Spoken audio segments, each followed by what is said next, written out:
It's like 91% Rotten Tomato. Okay, I don't care about Rotten Tomatoes. I'm sorry. They gave Minions and Monsters a 97. Have you seen Minions and Monsters? No, So but shut up. little kids aren't going on IMDb or Rotten. That's so true, dog. Okay, you're actually cooking so hard. Freaking 7-year-old little Jerry from Idaho is not going to see Minions and Monsters in the cinema, the local cinema, and then promptly logging onto Rotten Tomatoes, giving their review, going to Letterboxd and rating it.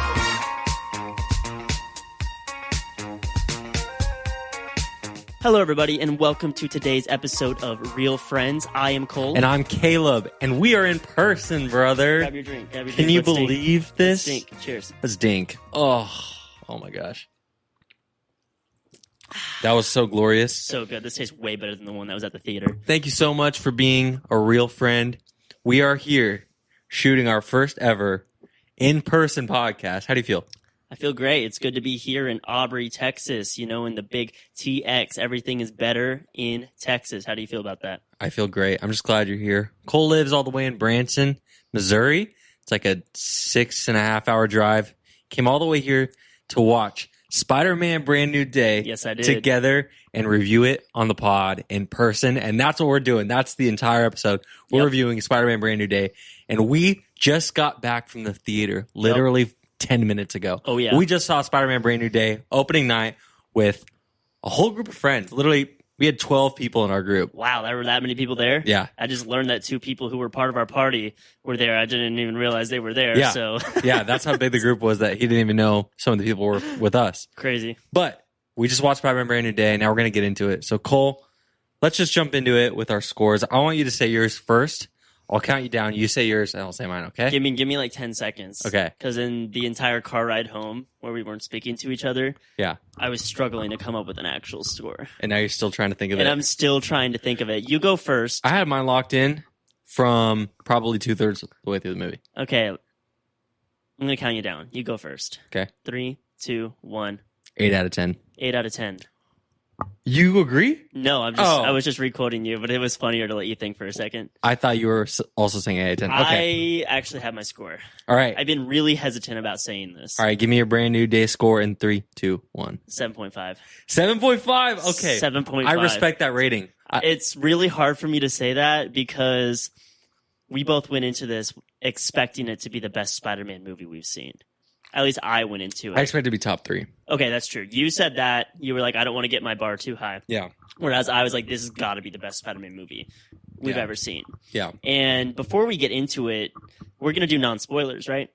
Yes, thank you. We're going to do non-spoilers, but we'll do that for a little bit, and then we will get into full spoilers, but we'll let you know. Yeah, I just needed to clarify that because we aren't fully acclimated to this world yet. Yes. And I don't want to screw it up for some of our viewers. So this is the non-spoiler segment of Spider-Man Brand New Day. Yes. 7.5, 8. 8. I am really glad that you're not glazing this. No, I thought about going lower. Okay. But since I did say 7.5, do you want to go any lower or do you want to stick to the 8? No, I'm going to stick, but I reserve the right to change my score after 100%. rewatch. 100%. And that's something that I like to do. Yes. I have a number, and then as we discuss it, I really take into consideration what you say. For sure. Or us just like diving deeper and For unpacking. sure. Yeah. And I'm totally fine giving Yeah. a score switch like I did on Homecoming. It's like The Odyssey. Like, I watched it, and I really enjoyed it, but I think I would like it more after a second watch because there's kind of a lot to unpack. And this movie's pretty long. It's 2.5 hours. And I had to pee the entire time. Yeah. So, there's kind of a lot to process in 2.5 hours. So I think a second viewing will help me to either like it more, like it less, or stay the same. Yeah. But okay, just tell me like general thoughts coming off of it. Like, what do you think about this movie? I think the biggest problem that I had with it, and this is probably an expectations thing for me, was that I was super excited for a street level depressed Spider-Man, and I think that's exactly what it was, and it's not what I wanted. It wasn't very fun to watch. It was not fun to watch at all because you expect to want to live through it with him and be like, all right, I'm in his brain. I'm understanding why he's so sad and depressed. Yeah. But I think it leans into it too much Yeah. And Spider-Man's supposed to be fun. Yeah. He's supposed to be fun, and he's supposed to be making jokes with Ned. Right. You know, hanging out with Michelle Jones. Yeah. And I can't believe I'm going to say this, but I really miss Zendaya. I haven't really cared for her in the Spider-Man trilogy. Yeah. I don't know. I think she's really pessimistic. Mm-hmm. But in this movie, I missed her because there were quips that she had, funny little moments, and it just shows the chemistry that all three of them have. Totally. And you miss that in this entire film. And that's probably the thing that hurt me the most. Yeah, for sure. I don't know.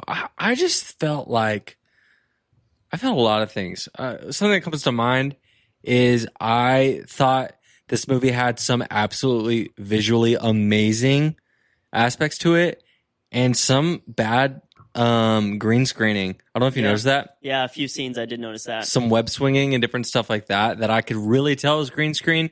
And I think that comes from the fact that this movie started shooting only a year ago. Oh. Yeah, it was a little bit last minute. But there was also sequences that were like incredible. So I'm not saying like the visuals weren't great because most of it was, but it was green screening specifically. I just noticed a lot. Wasn't there a critique about a scene in the trailer right before he puts his phone away and then he's like on the rooftop, puts his mask on, and it's right before that awesome shot of him in the mask, and everyone was saying that was green screen? Yeah.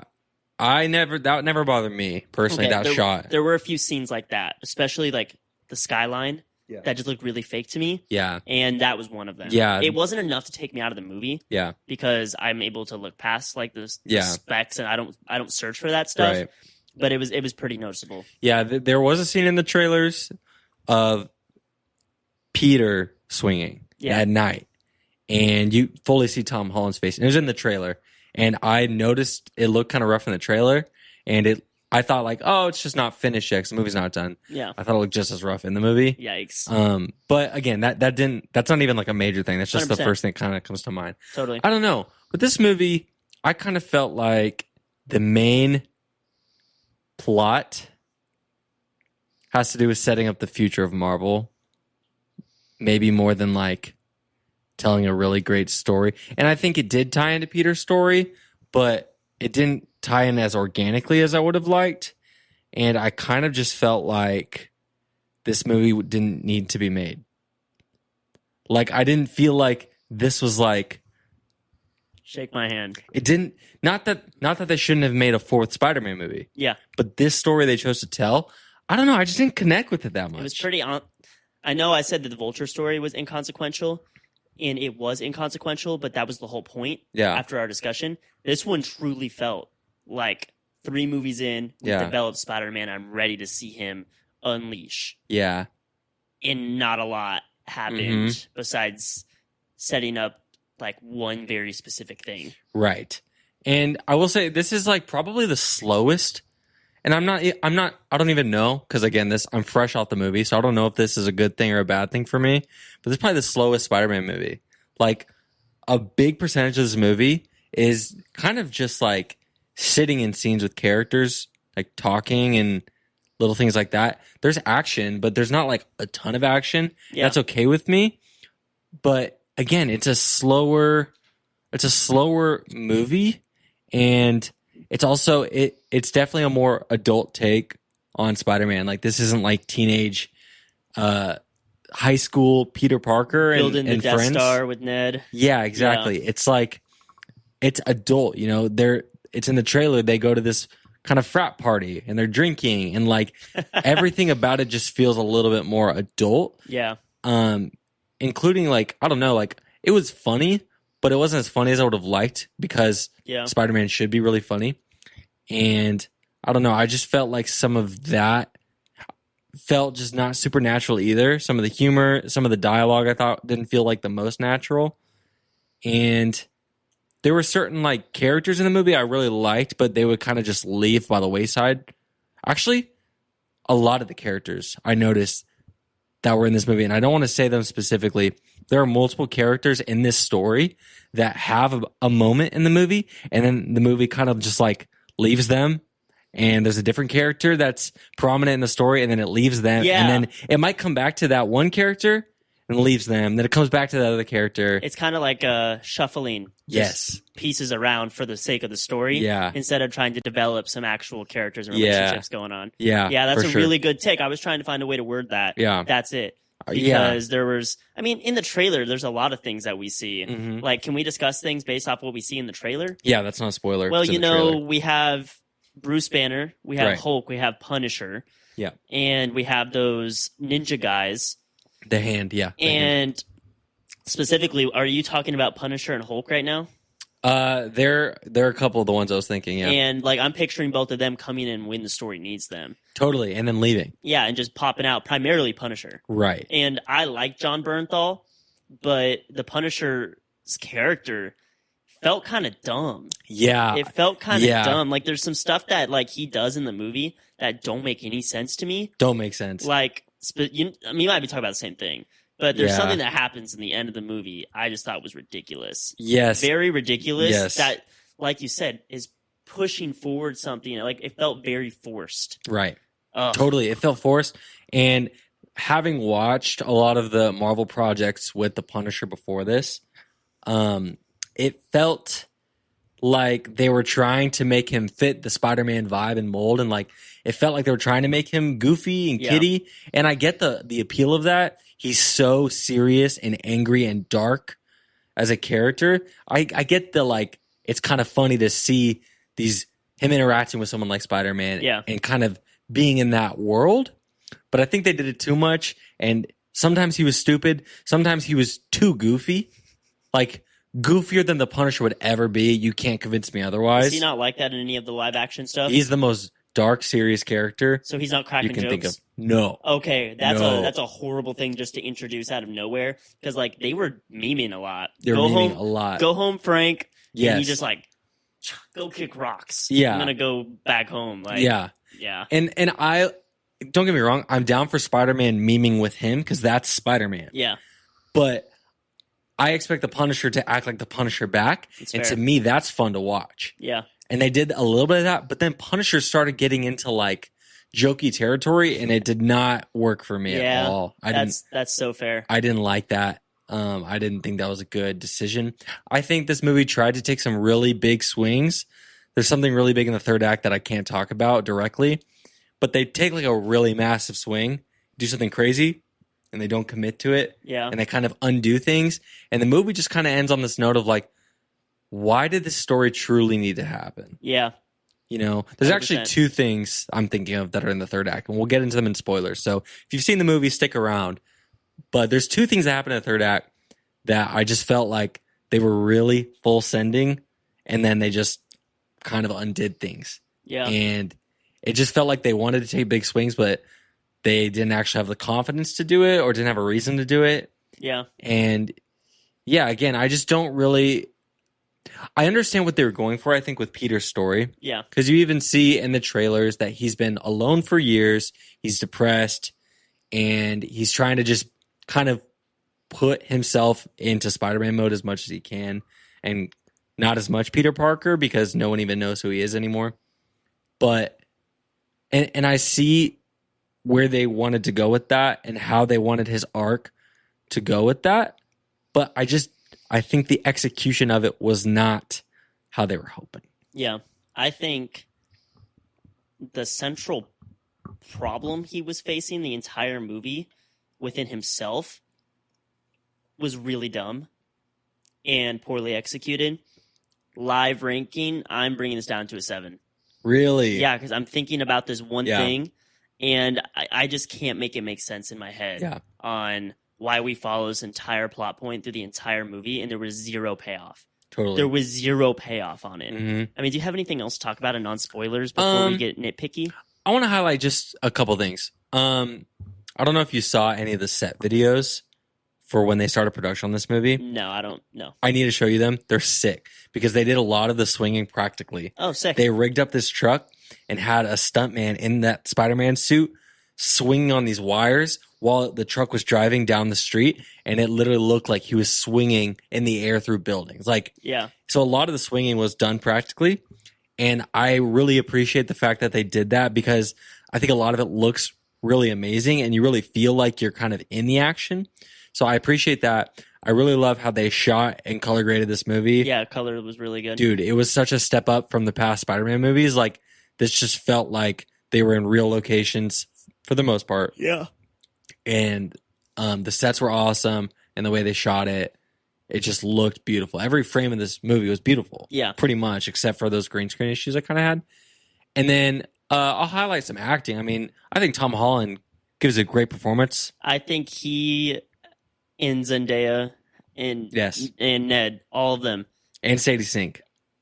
We're not allowed to talk about Sadie Sink.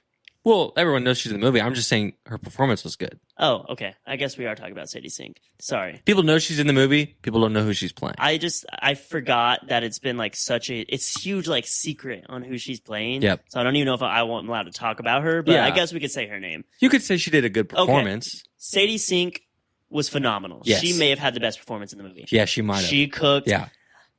I can't believe these words are coming out of my mouth, but Zendaya, she was so good. Zendaya was great. She was the first person that came to my mind about great acting. She was like one of my favorite parts of the movie, and I think that's why the movie fell so flat for me. It's because she was hardly bantering. Yeah. She's so pessimistic, but she's so fun. Yeah. And the way that her and Ned and Peter, they all vibe on screen. Yeah. That is Spider-Man. Yep. Spider-Man's not one guy. Yeah. And this movie really shows you that he's not, because himself, he isn't. Right. Spider-Man by himself. He's depressed and he hates himself. Yeah.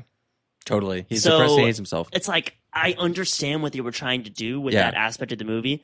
Maybe they did too good of a job. Yeah. Maybe they did too good of a job, and that's why I feel this way, because I feel like I missed out on an entire Spider-Man story because we got this version of a Spider-Man story. Mm-hmm. You know what I mean? Yeah, I do. So yeah, pop off. I'm gonna give them props. Yeah. They did what I wanted to before the movie came out, but I was wrong. I didn't want that at all. Yeah, I think we thought we wanted this more than we actually did. I mean, we asked for like a depressed, sad Spider-Man. That's what we got. Because that is kind of a lot of what Spider-Man is. But that's what we got, and it's not actually that fun to watch. No, it's horrible. I don't know. Spider-Man's probably like one of our favorite characters. Spider-Man is my favorite superhero of all time. I love Spider-Man. Yeah. Like, I had Spider-Man toys growing up. Yeah. You know, that blanket behind Caleb right there. Yeah. I've had that blanket since I was a kid. Yeah. I love Spider-Man. Can I curl up in that blanket later? I'm sorry, but no. I'm taking that to the couch with me. No, I'll join you. I guess Riley did get permission. Smiley Riley. Yeah, so I think they all delivered just great performances. Yeah. Trying to think of anyone else I want to highlight. I don't know her name. Tina from The Bear. That's who that was. People don't know anything about her either. They're just that she's in the movie. But yeah, she was good. She kind of acts like Tina from The Bear. Yeah. But I liked her in Spider-Man's dynamic in the movie. That was great. That dynamic was something I wasn't expecting. Yeah. And I think that gives it a little more humanity. Yeah. That way he's not fully isolated. Yeah. Because when she was on screen and she was talking to him, I was like, thank God he's communicating with someone. Right. That was a big W right there. And it just shows that like someone like that, because they could still be homies. Right. For sure. Yeah. And, you know, if I had to say anything else that's safe for the non-spoiler crowd, I don't know, man. I kind of just wish that they committed to whatever they wanted to do more. I wish that if they wanted to make like a really serious Spider-Man movie, I wish the tone was not also trying to strike that goofy fun. Okay, fair. I wish they would have committed to it, you know? But if they wanted to be fun, I wish they would have committed to that. Yeah. And I also feel like Zendaya, MJ, and Ned should have been either a lot more prominent or not in the movie at all, because it's like you're teasing us. Yeah, you leave on this cliffhanger of they don't remember who he is, they move away. So you're like, okay, maybe the Spider-Man movie, like maybe they just won't be in it, and it's like you really go through what he's going through of feeling that like missing them, but they're far away. And then maybe later you come back to that and it's a little bit more rewarding. But they are in this movie, which everyone knows. But they're not in it like as much as they are in the past movies. Yeah.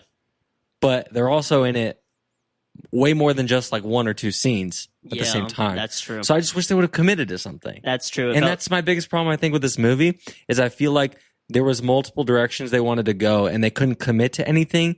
And it just felt like a hodgepodge, a little bit of like a direction, and it's a good movie. It's a Spider-Man movie. There's awesome Spider-Man moments. Yeah.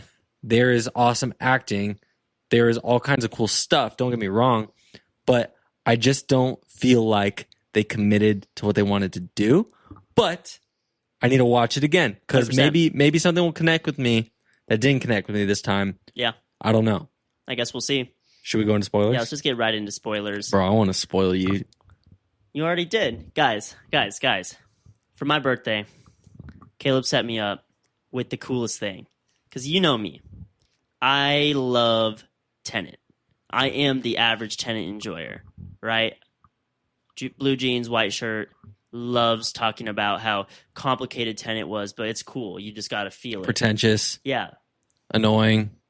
Keep going. Tell me more about myself. Thinks he's better than everyone. Okay, maybe not that. Pompous. Film bro.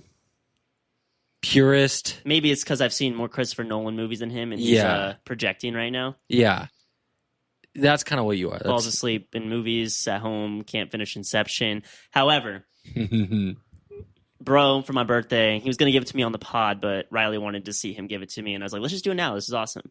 And right behind me, right here, is a little Funko Pop. And it says down here, Tenet Enjoyer. Grab it. Grab it? Show the camera. I forgot it was this easily in reach. Show the camera. And he's holding a record. He's also holding a cup of coffee in his right hand and the record in this hand. And he looks just like me. It's Cole. It's me. I made Cole a custom Funko Pop of himself. It's so sick. It's literally everything I am. He even got the part right. Not right now, actually, because my hair's kind of wonky. It's a mess. Bro screwed up on that one. Looks awful. Should have known. But it's me. And I'm the average Tenet enjoyer. It's true. So thanks, bro. I appreciate that. My pleasure, dude. I'm glad you like it. I got Cole this. He's going to have it in his set at home. I have a custom pop of me that my friends made a while back.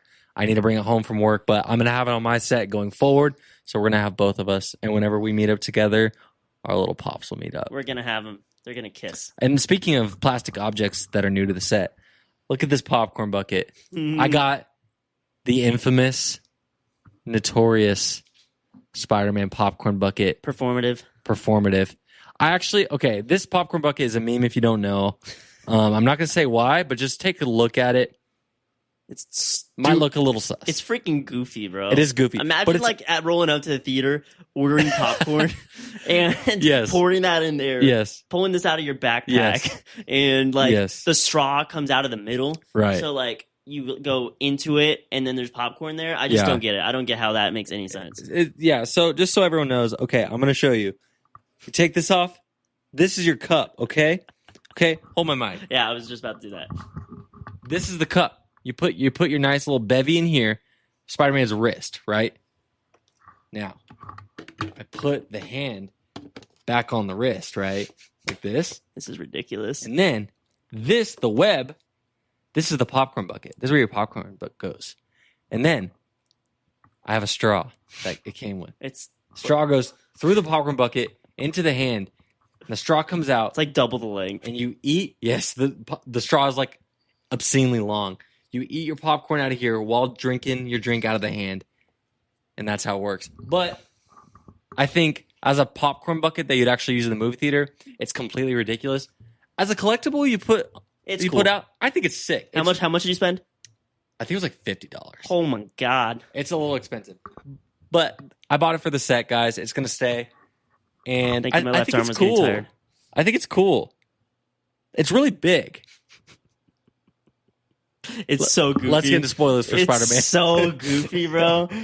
But you would buy it. I would buy it. All the people I know, you would I would buy it. I'm your average Spider-Man glazer, you know?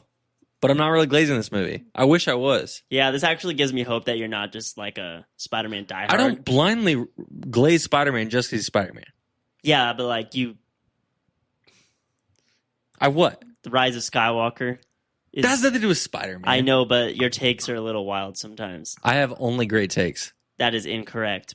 However, let's get into spoilers. I think my biggest gripe that live on the podcast 5 minutes ago that lowered my score from a 7.5 to a 7.0 was the fact that even in the trailer, we're greeted with we're greeted with him losing his powers. And we don't really know what that looks like. He cocoons up, falls to the ground, and we're like, what is happening? Right? That's what the trailer kind of portrayed, right? Or did I He doesn't lose his powers. Well, that's what I was thinking in the trailer, that we were getting a Spider-Man 2 type thing. Oh, okay. That's okay. But turns out, no, he's like getting enhanced powers. And like this black-eyed version of him like starts to take over.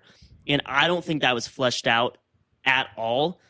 I didn't even think about that till just now, but you're totally right. That was like a central theme of the movie, that he needs to like let out some pent-up emotion that he's been suppressing. Yep. And that the fact that he's been in isolation so long, he's sad, he's lonely, and he's really just putting himself into work.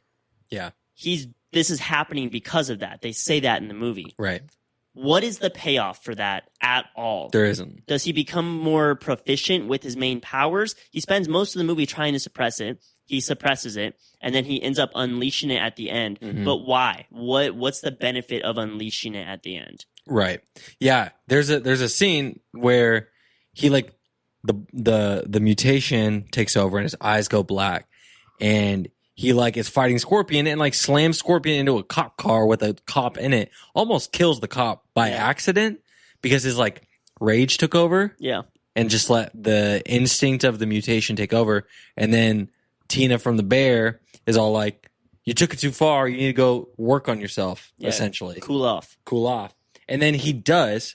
It just kind of actually just straight cuts to him at Bruce Banner's college. Yeah. To go like ask for help. But he kind of does go and work on himself. But we don't ever see any more scenes of those powers trying to like take over. We don't see him go back into like a rage. Except for whenever Sadie Sink takes over MJ? Zendaya.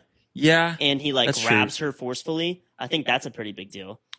But I don't even think he was in a rage. He was just like, where is she? No, like the black eyes took over. Did they? Yeah, they did. Okay. The black eyes took over. Okay, so it does one more time, but still, you don't really get to the heart of it. Like, and then it does it in the final scene with the ninjas. yeah, but that felt like a breakthrough. Like he that was learning to control it. That was supposed to be like a breakthrough. Like he's choosing to be both Peter and Spider-Man. That was not set up well. It was at not. all. It didn't work because, like, okay, now that he's like embracing that he's Peter Parker, and now he's gonna remember the names of Tina's children. That now he's fully Peter Parker again, and he can control the rage. It's just like there's like 10 steps between that I think they're missing, and like whenever the dude that he throws almost to the shrapnel, he's like, "No, I'm gonna be both," and he like barely misses killing him with the shrapnel. Yeah. That was probably supposed to hit really hard, but Peter Parker doesn't kill anyways. right. And it's not like he was going around killing anybody Yeah. when he was on his black Yeah. eye rampage. Right. So that didn't hit for me at all. Yeah. The only thing is he like almost killed the cop, but that was completely by accident. Yeah, and he it would felt have been horrible. Yeah, it would have been another thing if like he did go too far and maybe not kill someone, but try to kill someone. Yeah. But it was nothing. So then like him not killing that ninja at the end, Yeah. you're right. It Didn't wasn't hit. impactful because there was never a world he would have even considered killing them. Spider-Man. Spider-Man don't kill. Yeah. Like, you couldn't convince me he was going to kill someone. No. So that just didn't land for me. And as I'm sitting here, I was like thinking, that's the worst part of the movie for me. Yeah. That entire plot line. He goes to Bruce Banner to learn more about it. And he's like builds this inhibitor to stop it. Yeah. But it just wasn't fleshed out what he was going to become. Right. Like, was he going to evolve into a spider? Totally. Was he going to turn into this rampage of a person? Right. What were they trying to say Great he was question. going to turn into? Great question. Because that's the theme of the trailer. Yes. What's That going he's on? transforming into something. Yeah. And even in the movie, when he's looking at that video of that spider Yes. evolving, and it's Yeah. like supposed to be like a joke. It's gross. Turn it off. That was actually a good joke. Yep. But they're even in the movie kind of teasing what he's going to turn into. They never even get close to reaching that point because he just embraces whatever the evolution is. The only evolution I really understand is that it made his webs go from like being clean to like messy, and now he doesn't have web shooters. Yeah. So that's the big evolution. He just has like Tobey Maguire's wrist webs now. I also have a huge problem with that because from what we know, right, Spider-Man makes his own webs. So for them to naturally behave exactly the way his web shooters do, to like be able to swing him around and stuff, that felt really dumb to me that they just worked almost identically because they still worked the same way. Yeah. It's like, I get what you're saying about how they sprayed differently, but once he learned to control them, Yeah. he was swinging like normal. They were almost identical Right. to his web shooter. So like, did his body just like somehow be like, oh, these web shooters are how he does it. Yeah. Let's magically recreate them exactly. Yeah. Maybe that's me getting too into the sauce. Like, Right. okay, that one's probably not a huge nitpick, but that one bothered me. Yeah. But I feel that. That entire arc just felt extremely ridiculous. Yeah. And maybe they were setting him up to be stronger. Yeah. Because his sensory was all over the place. Right. And that's cool because that really highlights that he's even more powerful than we know. But right? They didn't really tap into that either. No, they didn't. He had a moment of, I can hear everything on Earth, and then never again. Right. So lots of setups for a whole lot of nothing. Yeah. Should we talk about the Jean Grey of it all? Yeah, so Jean Grey. Sadie Sink is Jean Grey. Yeah, if you're watching this with spoilers, you know. The worst kept secret in any movie recently is that Sadie Sink is playing Jean Grey in this movie. This was like, dude, from the moment she was cast, people were like, oh, she's Jean Grey. She has red hair. And they were right. Yeah. Like, I remember early on after the casting news, she did some interview where she was like, hair color can change. Maybe I'm a different character. She was Jean Grey. And like, even in the trailers, okay, this actually leads to a big conversation that I want to talk about. Marvel has officially taken it too far with secrecy. Marvel, I am done with He's you done. guys. Watch out, guys. Caleb's done. I'm done. Elwood is done. And this is not normal for me to say. I am done with having the need that everything has to be a secret. Wow. That everything has to be so tightly under wrap that your actors, any interview they do, the whole joke is, oh, the snipers are going to get me if I say anything about the movie. No. How about talk about the movie? That's How just about Tom Holland. It's all of them, bro. It's every movie. It's like, oh, I can't say anything about the movie, haha, and it's like a joke. It's not freaking funny, dude. They decided to keep Jean Grey a secret in the marketing. But the trailers show red-haired Sadie Sink mind-controlling people. It's freaking obvious she's Jean Grey. Wait, that was in the trailer? Red-haired? She was in the trailer? She was in the trailer with her hood on, but everyone knows she has red hair. And then she's doing those waves of powers that you see in the movie, that refracted light. Yeah. That's in the trailer of her controlling people. And it's like, everyone's like, Jean Grey. She's wearing a yellow hood. Yellow is Jean Grey's color. Yellow and green. So why hide that plot point? Why hide it? If it's probably because they want it to be a buzz conversation. But it's not. It's not. It's kind of annoying. Dude, and then the reveal was just like her name on a screen. Do you remember that? It was just like Jean Grey. Yeah, you freaked out in the theater. Yeah, and I thought about it more, and I was like, it was just like, why didn't they just say it? Because it wasn't that crazy. They're showing the villain on screen in the trailer. Why not just pull that hood down? Yeah. Who cares who's acting? Right. Yeah, I get the point you're making. Stupid. That being said, I don't really get why they made Jean Grey the villain of this movie. I actually liked her storyline. Yeah. But I think it belonged in a different movie. Interesting. Why is this Spider-Man movie that is a sequel to No Way Home, and it's supposed to be this like huge step for Spider-Man in his life, because now no one remembers him and we are supposed to watch him go on this journey. It's just a freaking X-Men commercial. The new generation of Marvel is going to be X-Men after Secret Wars. That's going to be their big push.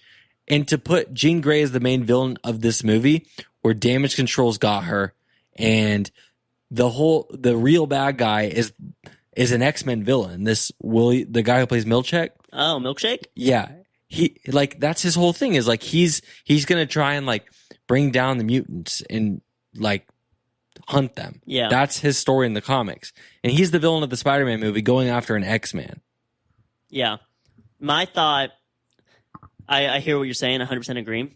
I think the best part of her character was seeing her backstory, because a lot of the times there's like this push in movies where you sympathize with the villain because everyone's good now. Look at Wicked. Wicked 2, Wicked for Good. Never seen it. I haven't either. But they're trying to make the Wicked Witch good. They're trying to make you feel bad for her. And this movie, you're like, you can understand why she's so tormented, and I like that. Yeah. I really like her character. Sister was taken away from her. Mhm. She doesn't know where she is, and then you're like rooting against her the whole movie, and then Right. you learn why. That's Right. some organic storytelling. Right. I love the way it was revealed that she Right. wasn't the bad guy. I think what you're saying, and I think the reason she was in this movie was because she directly parallels Peter Parker. They're both alone. And I feel like if they would have teamed up and made that more of a priority earlier in the movie, it would have made more sense. Yeah. But they waited till the end because they're both alone and sad and they need each other a lot. right. They could have named her a different character and done the same exact And that's thing. true. And that's true. And Sadie Sink could have played her, and it would have been just as great. You could have made Sadie Sink a different character and done the same story. Yeah, that's true. Why And- did it have to be an X-Men is what you're saying? Yes, and the fact that, like you said, they realize at the end that they need each other. Yeah. What are we going to get? We're not going to get like a team-up movie, and I don't think Spider-Man's going to be a prominent character in X-Men, so like, what does that really mean? That's true. I liked that they bonded though. It I felt liked it. so organic and like the chemistry between them, like they were Yeah. all each other had in this world. Yeah, I liked that though. I You're don't saying it was know. in the wrong movie? It just felt random to me. Yeah, I hear you on that. I hear you about that point, and I can't refute that point. All I'm saying is I really like the chemistry they had, and I would have liked to see it more on screen. But also, you're so right about this setting up a whole different thing Yeah, when this was all supposed to be about Spider-Man, not about Yeah. Jean Grey.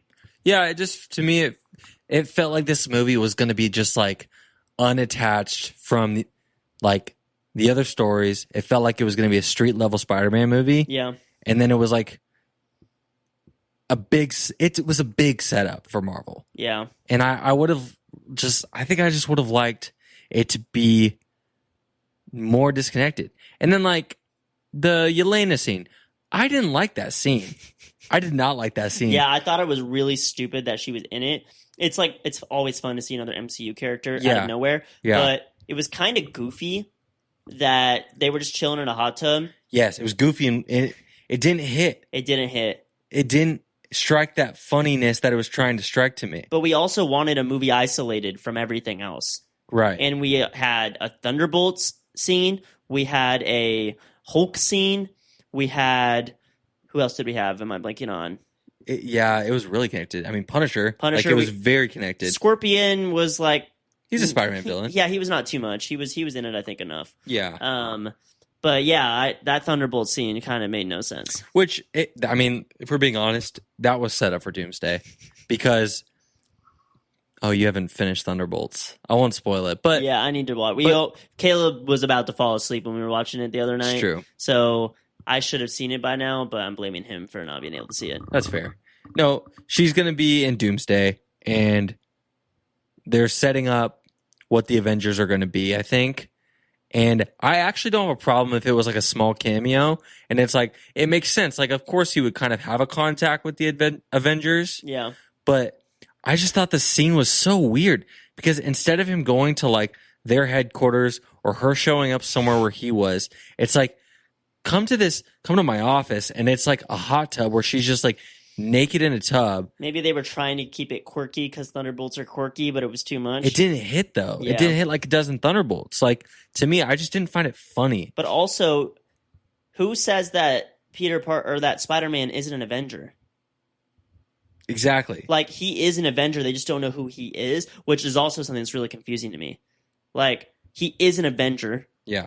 When the snap happened, he disappeared and then came back, but Yeah. he's still an Avenger. Why are we saying he's not an Avenger? Is this something I'm missing? That's a great point.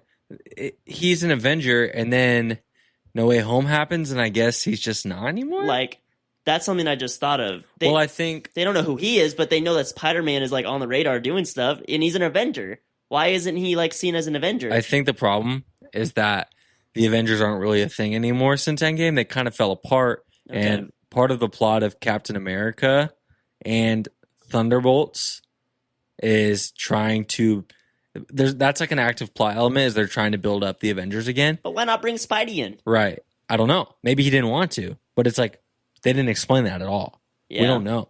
He's just doing his own thing, and then I kind of got what they were doing when she was like, you just handle the street level. We're the Avengers. I kind of get it because they think they're bigger than they are. Yeah. The Thunderbolts. And I kind of get that. Yeah, but Spider-Man literally went to space. Yes. I didn't like that. I was like, Yeah. You're not street level anymore. You fought Thanos. Yeah. You're Spider-Man. Yeah. You have claimed your stake Yeah. in this universe. For sure. You're not just a street level boy Yeah. anymore. But I think that was the point. You'll see it when you see Thunderbolts more, but they're kind of stupid like that. Okay. And I saw what they were going for. But again, I didn't think it hit. Yeah. I didn't think that scene hit. I thought it was weird. I felt like it was kind of shoehorned in. Fair enough. And yeah, I think the fan base wanted a very contained, street level Spider-Man movie that really focused on Spider-Man. Yeah. And I think they just overly connected it to the MCU. Exactly what we did not want. Hulk, Punisher, Jean Grey. Am I missing anyone? Yelena. Like all of these connections to the MCU Yeah. when this was supposed to just be a street level thing. I thought it was kind of fun when they were doing the montage in the beginning with Yeah. the TV on the radio. You know, I was geeking out. I'm like, ooh, give me some good TV on the radio. That song during the montage. Love that song. But there was one villain I thought was really stupid. The guy with the teeth. Tombstone? Is that Tombstone? With the white hair? Is that how he's supposed to look? Do I just not know? He looks in the comments. I didn't like the CGI. Tombstone, the guy with the white hair? The guy that he had shot up on the wall. Shot up on the wall? Yeah, he was like attached to the wall during the montage. He was one of the villains that he caught in the montage. The one that ran into the brick wall? Yeah, maybe. Ramrod? He has funny looking teeth. Bro, are you on freaking drugs, bro? He was like in the montage. How What many villains were in the montage? Like 6. Then he was one of them. What do you look like? He looked jacked up. He looked so goofy. He had White hair. Yes, maybe white hair. Maybe. Did he I have guess white he hair? had white hair, sure. You guess? He had white hair. Is that Tombstone? Yes. I don't know him. I thought he looked goofy too. I thought he looked like really dumb. Mm-hmm. I didn't like it at all. I thought Yeah. they could have made him look better. It kind of took me out of the montage. I agree. I think they could have leaned into that montage a little more. I don't know. It just didn't hit. It kind of speed ran a lot of things Yeah. that I wish we could have seen more. And Yeah. the time jump kind of happened a little too quick for me in that montage. Yeah. Because off to be a freshman, off to be a sophomore. All right, we're graduating. Like, Yeah. wow. Peter is almost exactly the same as he was in the beginning of the montage. Yeah. There wasn't a lot of development, I don't Yeah. think. You know what I mean? Totally. I thought Ned should have been in the movie more Yeah. or less. Okay. Same Like thing I with said Zendaya, earlier. right? Same thing with Zendaya. But specifically Ned, there's like a lot more Zendaya than Ned. Yeah. And then the only scene that Ned gets is like real, like the only like, I don't know, not the only scene he gets. He gets like the stuff at the beginning at the party. When he's getting that Budweiser. Yeah. But then the only like real stuff he gets with Peter is when Peter comes and builds Legos with him, which I liked that. One of the best scenes. One of the best scenes in the movie. Loved it. But this was another thing that was set up that wasn't followed through with is she says, you should tell Ned. Yeah. He's ready. And he's like, I know. And then other things happen in the movie. We never get back to it. And then Peter later sees Ned at the shop. Remember at the end? Yeah, I was pissed. And I thought, okay, he's going to tell him now that he used to know him, that they used to be best friends, everything to kind of resolve the setup for that. Doesn't. And then Ned, they do the handshake and Ned remembers him. Yeah.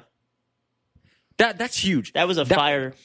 That was a cool moment, but brother, again, they couldn't commit, bro, because if you're going to have them like from the power of love, remember who Spider-Man is? I don't think he remembered. I think that was muscle memory. No. No, he that says, was no. He says like Peter. He remembered the name from whenever they were at the apartment together when Zendaya calls him Peter. That wasn't him remembering. That was him remembering that this guy's Spider-Man because Zendaya called him Peter when he jumped out the window. He said, "Stay safe, Peter." I don't think so. That was what it was. I don't 100%. think so. No. No, that's what it was. That I was don't not the think so. power of love. I don't think so. I think he remembered him. No, I do not. They set it up like he remembered They him. did not set that up right. Why would they end the movie on him just recognizing him from the apartment? Why would they end the movie like they did? That's a great question. They clearly set it up with the handshake. No, the handshake was muscle memory. You're telling me that was muscle memory. No, you're being a dumb, no, bro. That was muscle. You're telling me that Zendaya, MJ, whenever Peter Michelle Jones, she reads the letter, and then Peter is pouring his heart out about how much he loves her, how hard it was to be away from her. And when she says, I don't remember you, I don't remember any of that. Yeah. I don't love you. She did all of that. So not any of that could make the love of his life remember anything at all. Yes. But then the freaking handshake, if Ned can remember that, then MJ could remember. It was muscle memory. Stuff. That was muscle that doesn't memory. make any sense. Yes, it does. No, it doesn't. That was muscle memory. No. Yeah. We're not going to agree on this thing because that was muscle memory. He remembered him at the end. He remembered the name Peter because he's been hunting for Spider-Man, who he really is. That was not a realization. He remembered him. We are going to have to hit some forums after this because I do not support this theory at all. No, I don't think it's a theory, bro. It is a theory. I literally walked away from the movie and I was like, wait, so Ned, the spell's broken on Ned. It's not broken. And the only reason I would even consider thinking it is because of his connection to Doctor Strange. That's the only way I could like that. Don't get me wrong. If that is the case and he does remember him, I don't like that. I think that's a bad move. That he remembers him? Yes. Yeah. So I'm not saying it because I want that to be the case. I don't think so. Dude, I fully took away from the theater that he remembers Spider-Man. And I was like, so you're telling me Ned's going to remember him, but MJ's not. Comment down below which one of us you think is right, because I am struggling to believe that after all Bro did to get MJ back, she didn't remember, but the power of Bro is going to bring them back together. That's my point, though. It's dumb writing. But I don't think that's what they were going for. I do. I think we're talking in circles here. We're not going to agree on this one. Here's another thing I don't like, bro. Here's another thing. Are you sure you don't want to drop your rating a little bit? I'm giving you a chance. Here's another thing. They freaking get this close to killing Spider-Man. Hot take alert, hot take alert, hot take alert. They should have killed him. I didn't want it to happen, but I was fully prepared to be fine with it. I thought they were going to kill him in this movie and bring him back in Avengers because that's been a theory online, and I think that's in the comics. He dies? That he dies for a little bit and comes back in Secret Wars. What? Yeah. Is Secret Wars a comic line that I don't know about? I just thought I just kind of think they'd be arbitrarily naming this stuff. Bro just said a Secret Wars a comic he doesn't know about. Secret Wars is I'm not the MCU guy. What do you expect from me? Secret Wars is a huge comic that had multiple runs. Like they did it and then they did it again. What does that mean? It has multiple runs. They did a version of Secret Wars in the 80s or 90s, and they did another one in like 2015. So they did it twice. Yes. Okay, sorry. I thought you were going to say like they did like 5 times in a row. No. So I'm the average tenant enjoyer here. I don't understand this Marvel stuff. That's true. Secret Wars is, it's a comic run, and that's what Avengers Secret Wars is based on. So is there a Doomsday comic line I don't know about? It's called Time Runs Out. But they're calling it Doomsday for this. Is it the Infinity Saga comic line? Infinity Gauntlet instead of Infinity War. That's the name of the comic line? Yeah, Infinity Gauntlet. That's kind of cool. It's pretty tough, actually. All right, don't say tough. We're not that dumb. Anyways, so I'm not an expert, but apparently there's a run where he dies, Spider-Man dies, and he comes back in Secret Wars. So that's been a theory online that was going to happen. Then when he gets shot and bleeds out, I thought he's dead. They're going to bring back in Secret Wars. And at least that's a swing that they would commit to, right? That's kind of what I'm thinking. And then it kind of slowly goes from him bleeding out to the hospital. Being alive. Laying there. And then it cuts to a vigil for Spider-Man. And that news is talking about it. And I'm like, he's dead. Like, wow, he's dead. They did it. Nope. And then they're like, Spider-Man's in critical condition. And I was like, you're like, yeah, he's not dying. He's not dying. Yeah. And then, dude, and then you see Jean Grey doing some like mind thing on him. And then he just wakes up. Yeah. And then Punisher's like, I'm so sorry I shot you. I want to kiss you. Yeah. You're my baby boy. Bro. Freaking pisses me off. So out of character. Pisses me off. How about him shooting Jean Grey somehow? through the force field, somehow getting a golden shot on him. And then Spider-Man's spider sense isn't enough to avoid the bullet for both it was of them. cool, though, that he was able to hear it. I did like that, and that he sacrificed himself for her. Yeah. You know, I love that. That's Spider-Man. Yeah. He was saving her, showing her that not everyone's evil, that she's got a friend in him. Yeah. But how stupid is it that bro was up there able to make that shot anyways with no clear visual? He doesn't have superpowers. Yeah. He's just a vigilante. Yeah. That was dumb. That was dumb. He just shoots, and I get it. The Punisher is supposed to be like the most insane sniper, shooter, combat guy. I get it. But to shoot through a force field, through that window perfectly, I don't know. And then just for Peter, I get that he sacrificed himself, but also he could have avoided it. And that just felt silly. So dumb. And again, they didn't commit to it. We don't even get like a 10-minute period where maybe he's dead. It's literally goes from, oh, he got shot, he's bleeding out. Oh, he's alive, it's all good. Yeah. It's ridiculous.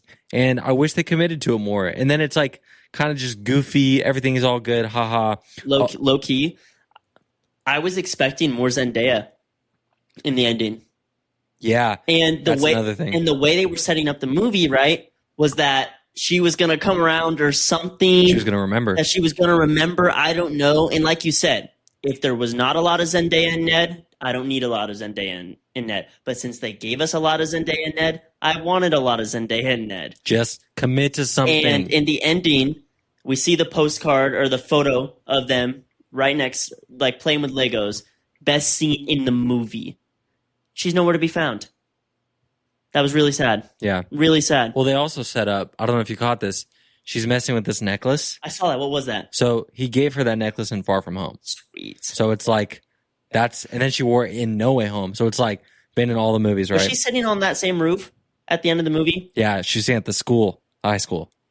That's what I'm saying. What were they trying to do with that? That's I thought he was going to spawn there. They're acting, me too, and they were acting like she was going to remember. Even after the whole scene where she's like, "I don't love you," but also drive me home with your web swinging. Dude, that's so awkward. But they do a shot of her face while they're swinging, and she kind of it parallels when he was swinging her when they were together. Maybe that's and why she makes invited this him up. face, and I'm like, she's starting to remember. And then she invites him up, and it's like, okay. And then it's the Lego scene, and that's nice. And then it cuts later to she's playing with this necklace, and she's like, huh. And then even when Jean Grey's freezing them, she has a tear going down her eye. Yeah, what was that? What was that? What was that? I think they're just trying to show off her acting or something. Yo, hot take alert. Let me hear it. Live update. 6'5". 6'5". I'm sorry. I feel like I've been too nice because it's Spider-Man. I really want to like this movie. Wow. 6'5". Cole just dropped his Spider-Man brand new day ranking down to his 6.5. I'm sorry, but everything we're talking about here are more reasons why I'm getting frustrated. Are you sure you don't want a live update? No one's gonna be mad. I don't know. You're allowed to live update. I gotta think about it. I love live Maybe updating. at the end of the conversation if I truly feel like I need to. Okay, but that when she was crying, I was like, yo, did she have a moment? All right, later we're going off to the next episode. Yep. I thought because Jean Grey was controlling them, that maybe she was getting in her mind. No, that's what I was thinking. And restoring her memories or something. Yes, I thought it was a memory thing. But that was just, she was just crying just because. But they didn't show anyone else crying when they were frozen. Which is, again, it just tricks the viewer. I'm actually getting kind of pissed off right now. Me too. Me too. You sure you don't want a live update? I will wait till the end if I deem bro. it worthy. I'm just baffled that you're still at a 7.5 or 8. What was it? 8. Psycho. But then, again, then she's playing with that necklace. She's on the Midtown High roof. And how does she even remember that that's where they would hang out? Right? Maybe her and Ned did that in the canon. Oh, yeah. You know what? I'll give you that. That would make sense. You're right. They did hang out there, and she would remember that. Why would they show it? Right. Why would they show it? They were setting up her starting to gain that memory back. And then all we get, after he gets shot, is we see that she dropped off the pictures she drew at the hospital. How'd she get in? Have no idea. Maybe she gave it to freaking Punisher and he put it in there. Okay, that's fair. That is probably what happened. That's fair. But that's it. We don't get an ending resolution to that at all. And then, again, I still believe Ned remembers.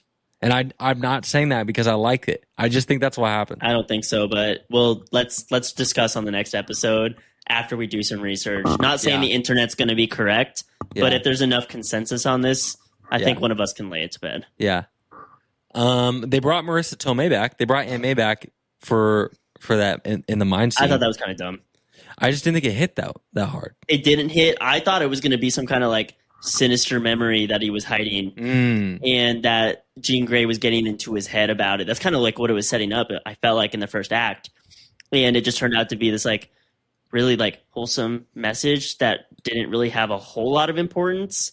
It just felt like we could have lived without that scene. I agree. It was cool that they brought her back because that wasn't like announced, and I appreciate that. Yeah, but it didn't hit, and I don't know. Like, I just think a lot of what they were going for, they didn't really go for it right. Yeah. And maybe this movie was rushed. Like I said, they didn't start production until last summer, and it's out now. Is that unheard of? Or, like, not smart? That's not super common. Okay. It's Spider-Man, bro. Spider-Man, take your time with it. They should be putting more thought into this stuff. Yeah. Especially when it's been this long since the last movie was 2021. They've had 5 years to cook on this. Wow. But I've heard the director talk about how originally this movie was supposed to come out after Doomsday. Oh. And he said that once Doomsday got delayed, it changed a lot of the story. And they were happy about it because they didn't want to have to do it after Doomsday. Yeah. But now, that makes me wonder, was this version of the story late in the pre-production writing time? Was it rushed? Yeah. Felt kind of rushed. It felt very rushed. Yeah. So very, very weird vibes. And then let's talk about the post-credit scene. If you even want to call it that. The Spidey tracker. Spidey tracker. So one, why not more post-credit scenes? yes. We've been waiting for this stuff. Spider-Man. Nobody hates Spider-Man. No. Find me someone who doesn't like Spider-Man. I will let them punch me in the face. Bro, I will say that I don't love Spider-Man so I can punch you in the face. Okay, cool. Give us 100 subscribers and I'll punch Cole in the face. Fine, I'll commit. I But 100% agree. I've been thinking about this the past couple of days. No other character brings people together the way Spider-Man does.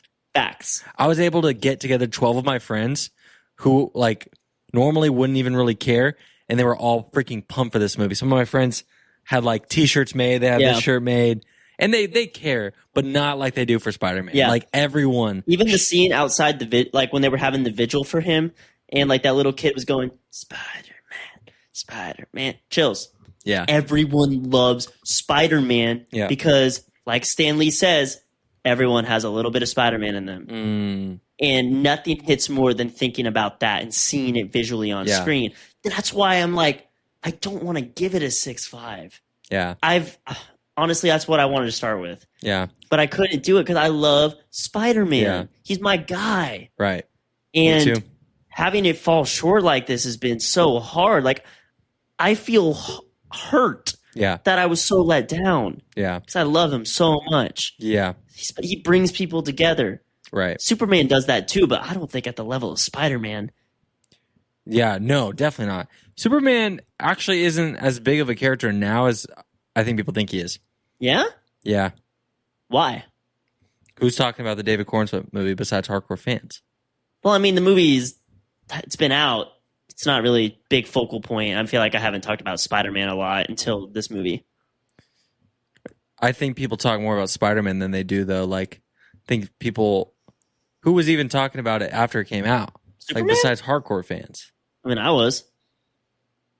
I guess not. We didn't have podcasts yet. But again, like, all those friends that we had at the theater, none of them, most of them aren't hardcore movie fans. Okay, fair. I bet none of them watch Superman. I guess when you think about comics and stuff, Marvel will always be bigger. Just when people think about comics, like people think of MCU, people think of Spider-Man.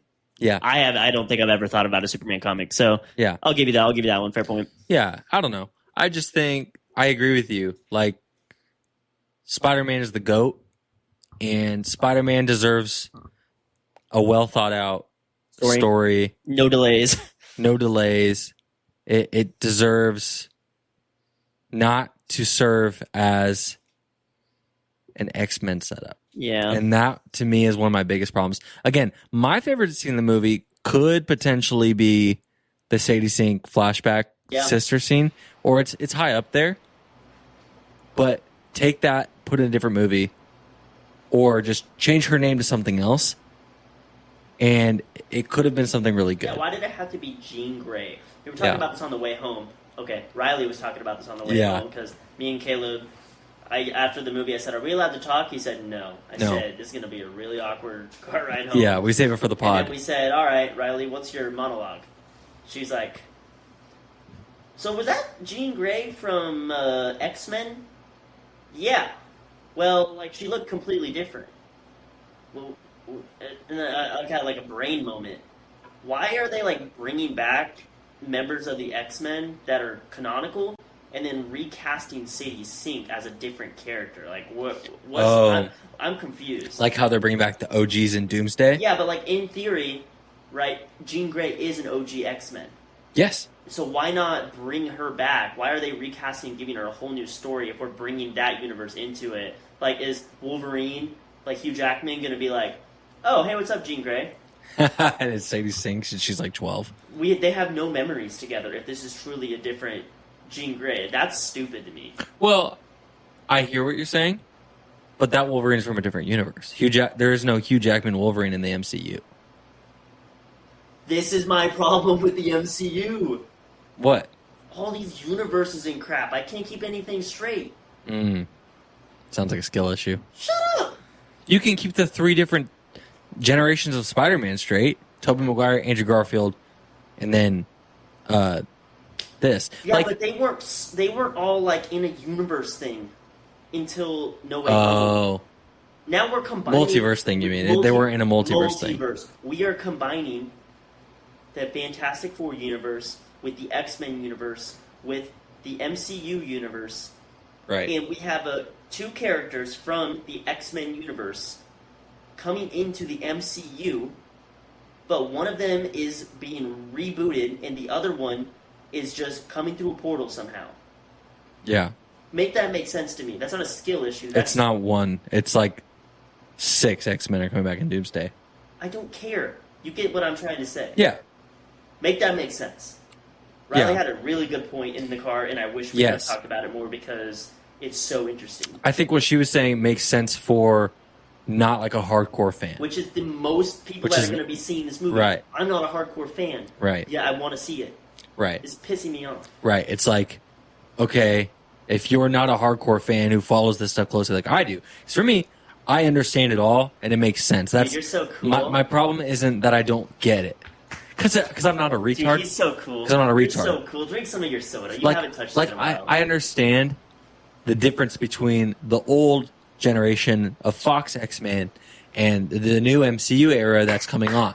I'm not saying that as a brag. I'm saying I only know that because I'm a hardcore fan who follows it. But not everyone's going to be that way, right? Exactly. So, and I'm agreeing with you that it's a lot, right? And the thing with Doomsday and the thing with the MCU right now is I understand doing the multiverse thing. I understand that they've set all this up and they have to conclude it. And they don't want to leave things open-ended. And they've done so much multiverse stuff. They set out to make a big multiverse thing. They're going to do it. You didn't have to bring back the old X-Men. I think they're being a little bit self-indulgent. Because they have the rights now? Because they have the rights. Those are some big-name actors. And I can appreciate them wanting to like give them a satisfying conclusion the way they did like Toby and Andrew in No Way Home. I can appreciate that. But you're doing it at the same time you're trying to set up your own X-Men, a new young generation of X-Men like Jean Grey in this movie. And we have a confirmed X-Men MCU reboot coming in the next few years with Jake Schreier directing. So this is already like 100% happening, right? For the average fan, like Riley, she's going to be confused why we're having James Marsden as Cyclops, right? And other characters in Doomsday, but then like 2 years later, we're going to get an X-Men movie with like a 20-year-old playing Cyclops, a completely different character, and everyone is going to be like, what the frick? Yeah. So, I'm confused, bro. Yeah. Yeah. So I understand that. And again, that goes back to what I'm saying. Why did we need this to be an X-Men setup? Yeah. We didn't need to be. And I think the moral of what we're both saying is this movie probably didn't need to get made. It didn't. At like least this version of the movie. this version of the movie. Yeah, I would have loved a different Spider-Man story. Right. But I'm not part of the MCU, so it's not my job to write that. It just felt like it wasn't focused. Yeah, it just wasn't focused. Like, got Punisher. Like, I liked the montage at the beginning. I thought it was cool, kind of setting up all that stuff, showing some stuff going down. Yeah. But I wanted to see some more stuff going on that just wasn't part of another big corporation being bad. I'm tired of the corporation being bad storylines. You know what? I'm just kind of like, you know what's clicking in my head right now? The whole Bruce Banner thing. Was really dumb. The whole point of it was literally for him to like answer one question about the inhibitor chip, and he does. Them actually making him transform into Hulk, it was completely fan service, and it was unsatisfying. It was supposed to be a big deal in this movie that they brought back not like just the smart Hulk, but the Rage Hulk. Yeah. Because people missed that and thought it was dumb that he was just like the smart version in Endgame, which I thought was kind of dumb too. So it was like supposed to be this big return of the Rage Hulk, but then it was like fun, but it wasn't like anything like insanely crazy. And then like he's just able to like talk him down really easily. And I think if I remember correctly, Hulk looks in the reflection of himself, and that makes him want to like transform. But like if you think about the psyche of Hulk, Hulk doesn't feel guilty for being Hulk. Yeah. Right? Like, Hulk's not going to see himself and be like, I shouldn't be Hulk right now. Hulk's like, no, I don't want to be Bruce Banner. Bruce Banner is like, I don't want to be Hulk, right? Yeah. So why is Hulk looking in the reflection of himself, feeling this shame and transforming back to Bruce Banner? That was pretty dumb. That was pretty dumb. That didn't make any sense. And then like he falls off the building and then he's done. Falls to the building. We don't see the rest of the movie. Yeah. And really, I think they just put the Hulk scene in there just to sell tickets and sell toys. We walked Walmart earlier. How many Hulk masks and Hulk gloves were there? There was a lot of Hulk merch. We couldn't even find Spider-Man merch. And here's the thing. In the original Home trilogy, they had a big MCU character in each one, right? Yeah. The first one was Tony Stark, which I have no problem with. Yeah. Second one was Nick Fury. That was whatever. Yeah. Third one was Doctor Strange, right? But then you establish that we're going into a new era, right? And Spider-Man doesn't have to have the crutch of some major Avenger being in this movie. He is the major Avenger in this movie. Yep. He's Spider-Man. He's more popular than any of these freaking characters they're bringing in. Spider-Man and Nick Fury, come on. We're here for Spider-Man, right? Facts. So, why can't we be past having to have a major Avenger in every Spider-Man movie? Why do we bring the Hulk? You only did it to sell toys. We didn't need this. Yeah, his character was extremely pointless, and there was like zero payoff for him being in the movie at all, especially since the inhibitor chip was kind of just used as a plot device to chill out Sadie Sink. Yeah. If you think about it, that was the entire purpose. They set up the chip for himself Yeah. only to be used on bad guys. Yes. So dumb. Yeah. So dumb. Yeah. It was ridiculous. I do want to touch on this post-credit scene. So, Oh, yeah. we get the Spidey tracker thing shows up, and it's trying to locate Spider-Man. And then it shows the little dots, and that he's not on this world, but he's off somewhere in the universe. It doesn't say where. Cuts to black and says Spider-Man will return. I thought it was going to say Spider-Man will return in Avengers Doomsday or in Avengers Secret Wars, something. It just says Spider-Man will return. They're being vague on purpose. They're being vague. This goes back to what I was saying about Stop being keeping. secretive. Yes, Marvel. Enough, dude. Stop being so secretive. If you're going to tease Spider-Man will return and show he's off-world, tell us when he's going to return. Yeah. Like, I want to know. Like, I don't want to be in limbo for the next year or two if he's not going to be back till Secret Wars, right? Where in the universe is he? Like, I know Spider-Man's going to return. Yeah. Who thought Spider-Man wasn't going to return, That's brother? so true. Who thought Spider-Man wasn't going to return? I didn't think we were going to get that. Yeah. It's so obvious Yes. that bro's not going anywhere. Right. And then you build this thing with the post-credit scenes for the whole MCU where that's going to be like giving us something like satisfying at the end of the movie, setting up the future, right? I would have loved for this movie to be fully focused on this story and a post-credit scene that sets up the future, right? Yeah.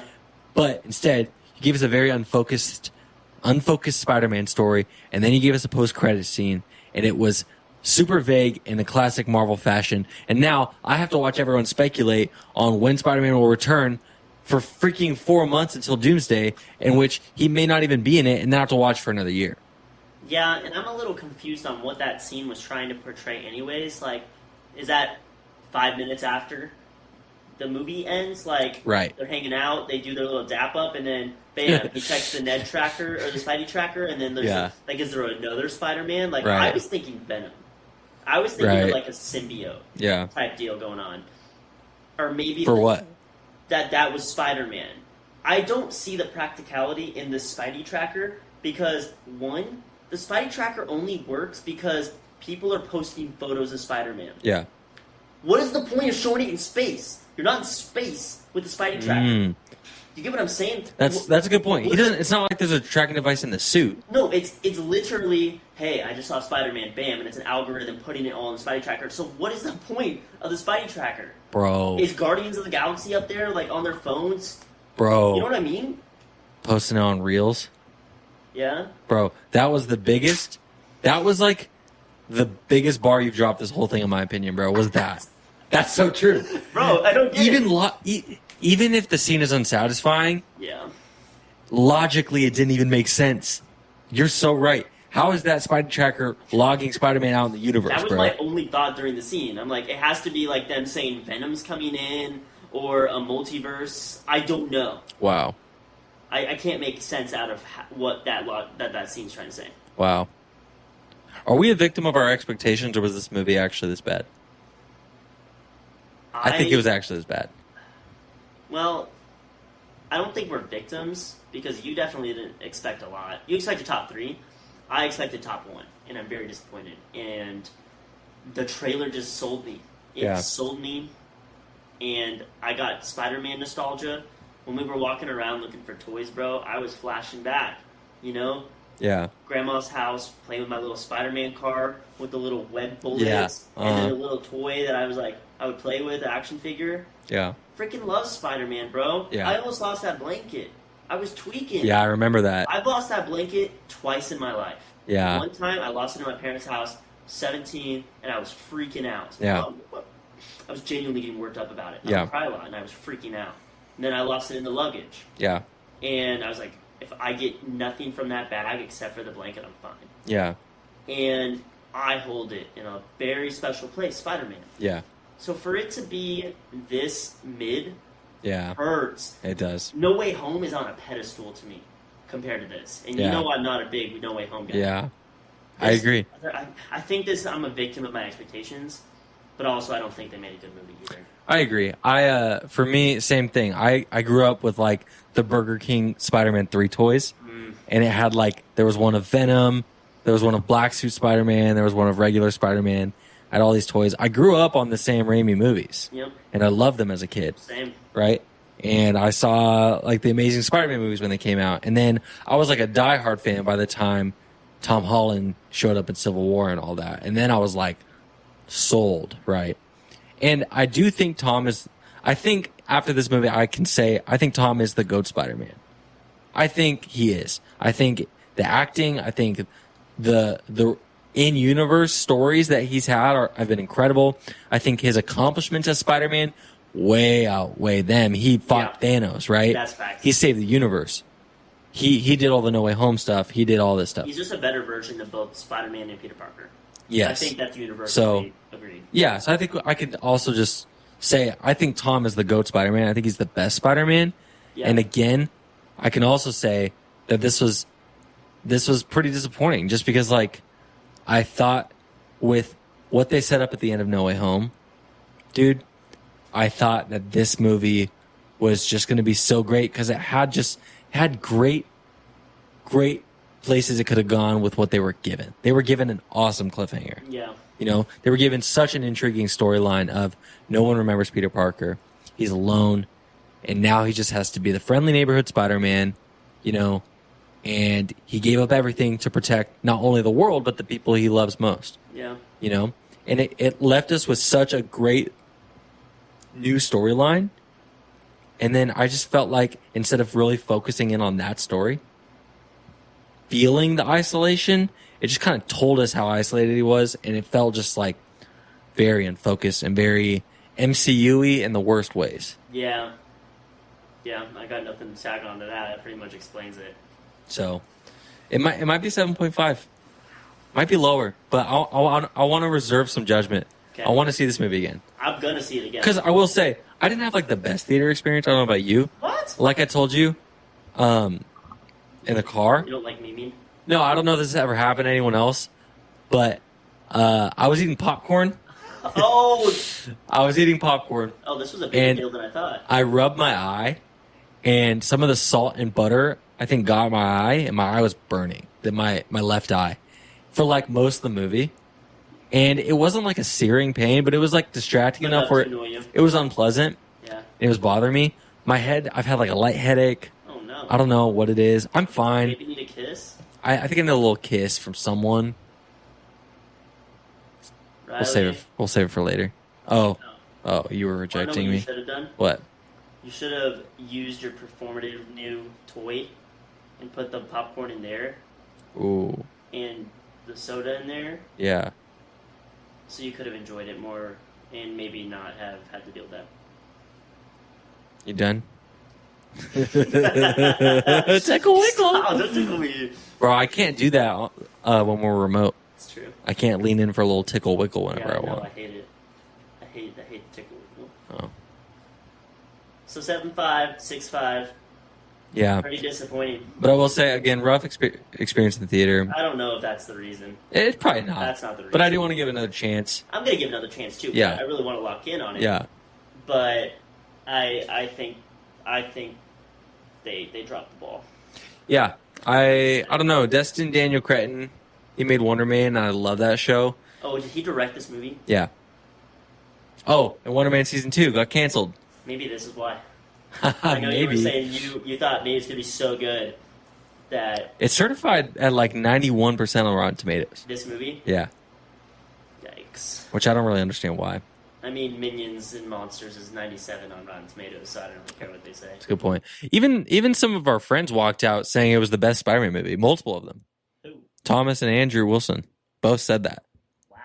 They both said it was the best Spider-Man movie they've ever seen. No. Dead serious. And when I heard that, I was really shocked. And listen, respect. If it connected with you, that's awesome. Yeah, 100%. Listen, if you love this movie, that's awesome. Respect. Yeah. I hope you had a great time. For me, it just didn't land the way I wanted it to. It didn't connect with me as much as I wanted it to. Yeah. I felt like it was all over the place. I feel like we've said our piece. Real quick, we found out literally today as of recording this, the day Spider-Man drops too, that Wonder Man Season 2 has been canceled. Caleb loves Wonder Man. I don't even know anything about it. Yeah, Wonder Man Season 1, I loved it. I thought it was one of the best Marvel shows. Destin Daniel Cretton, I believe he was the showrunner on it. He was kind of leading the charge on this show, at least. And I thought Wonder Man was great. Like 2 months after drop, they announced it was renewed for Season 2. Cast was returning. Destin Daniel Cretton was returning, right? It was awesome. That show gave me more hope for Spider-Man because I didn't love Shang-Chi, which he also directed. After watching that show, I'm like, oh, I trust him with Spider-Man, right? Yeah. And then, randomly, today, we're looking for Party City to buy Spider-Man masks for this episode, which we did not find. I'm sorry. Sorry about that, folks. And Wonder Man Season 2 just got canceled. This show got nominated for Emmys. Wow. Like, I feel like I heard that. Yeah. Like, it was a big deal. And they're going to go to the Emmys next year and, like, maybe win. But it got canceled. Maybe they'll uncancel it? Is that a thing? Maybe, but what? None of their other shows are getting nominated like that. Like, this is, like, clearly... Like, the critic scores for this movie were way higher than any other Marvel show, I'm pretty sure. Movie or show? You said for this movie. Sorry. Critic scores for this show were way higher than the other shows. And this is the one you cancel. Yeah. Maybe it's because of the performance on the movie. It's the only thing that makes sense, right? Either that or, like, they're going to give him another Spider-Man movie and he wants to focus on that. It's such a dumb thing to do. I've also heard Shang-Chi is in development, a second one. Maybe he's directing that. I would just much rather see him do Wonder Man, I guess. I don't get why studio executives make these decisions. It's like when David Fincher canceled Mindhunter Season 3, I'm still livid about that. Yeah. Because that is one of the best crime shows ever. Canceled. Wow. But they make True Detective Season 4. Yeah. Garbage. Yeah. Showrunners need to start listening to the fans, not to the studios. Yeah, stupid. So, I don't know. That just makes me kind of those kind of couple things. Just a rough day for Marvel for me, and I don't want to say I'm like worried about Marvel, but like maybe a little bit. Yeah, if they screw up Spider-Man, you got some stuff to worry about. Yeah, that's true. Like that's like the one thing. The one IP you don't mess with. You don't mess with. You could screw up Captain America 100 times. Yeah. Don't mess up Spider-Man. Don't mess up And Spider-Man. they did. Right. Drop the ball. Really shocking. It's not even New Year's. So it's like you mess up Spider-Man, and then you cancel like maybe your best show. You're like the Wonder Man glazer. You need to watch Wonder Man. Do. You've been hyping it up. You're just like, it's a studio, but... I don't want to say your expectations through the roof. It's not like some crazy Marvel show. But you just like the studio. You just like the studio. Studio's great. It's just a good show, dude. It's better than freaking She-Hulk Haven't seen it. or Never Miss watched it. Marvel or Haven't- Hawkeye, which are the Marvel shows that come out. Haven't seen any of those. It's a good show. Loki is the GOAT. Loki's great. This show's on par or better, probably better, surprisingly, than Bet. Loki. And they just cancel it, and that just makes me question, like, what are you doing, Marvel? Like, I believe in you, but what are you doing? But hey, we're getting Ghost Rider. Yeah. Is that a good thing? That's pretty hype. I'm excited for it. I think it's a good thing. All right. So we'll see. We'll see what happens. D23 is coming up. We might get like more X-Men announcements too. Now that the world will know she's Jean Grey. Great. I can't wait. You know me and these announcements. I care so much. Yeah, you don't give a crap. I give a crap. Caleb cares. That's why he's. That's why he's the boss. Who knows? Maybe in 2 weeks, I'm not the boss. Maybe He's in charge. in 2 weeks, they will change my mind somewhat or get me more excited than I am right now. But See, I'm excited for Doomsday. But like, if they can't get Spider-Man right, it's a rough night for Marvel. and Doomsday already has so much stacked against it, This is a rough night for Marvel. I'm nervous about Doomsday. And I did not think tonight I would be feeling this way. Yeah. And I think if the Wonder Man news didn't happen, maybe I'd be a little less. But I'm annoyed right now at Marvel, dude. Why would you cancel? Rose tweaking out about Wonder Man. Why would you cancel Wonder Man? That's the one. Are you getting brand deals with Wonder Man right now? Are you like advertising on behalf of someone No, else? they can't afford to. Season 2, they can't afford to pay me for Wonder Man. That's fair. Yeah. That's So, fair. anyways, Well, before we go, do we have any positives? Like, because we're kind of like really negative. I'm struggling. like I said, I think visually it's really good. I loved all the scenes with the trio. They were fun. Yeah, I loved the banter between all of them, even when they were in the party and like they were in the bedroom. yeah. That was great, you know. And then what about the boyfriend? Run it back. Let's start flaming it again. Let's start flaming it again. I'm Can we hold sorry. hands while we talk about this? Yeah. Okay, What about the boyfriend? bro. What was his purpose except for making Tom even more miserable? For one scene. One scene.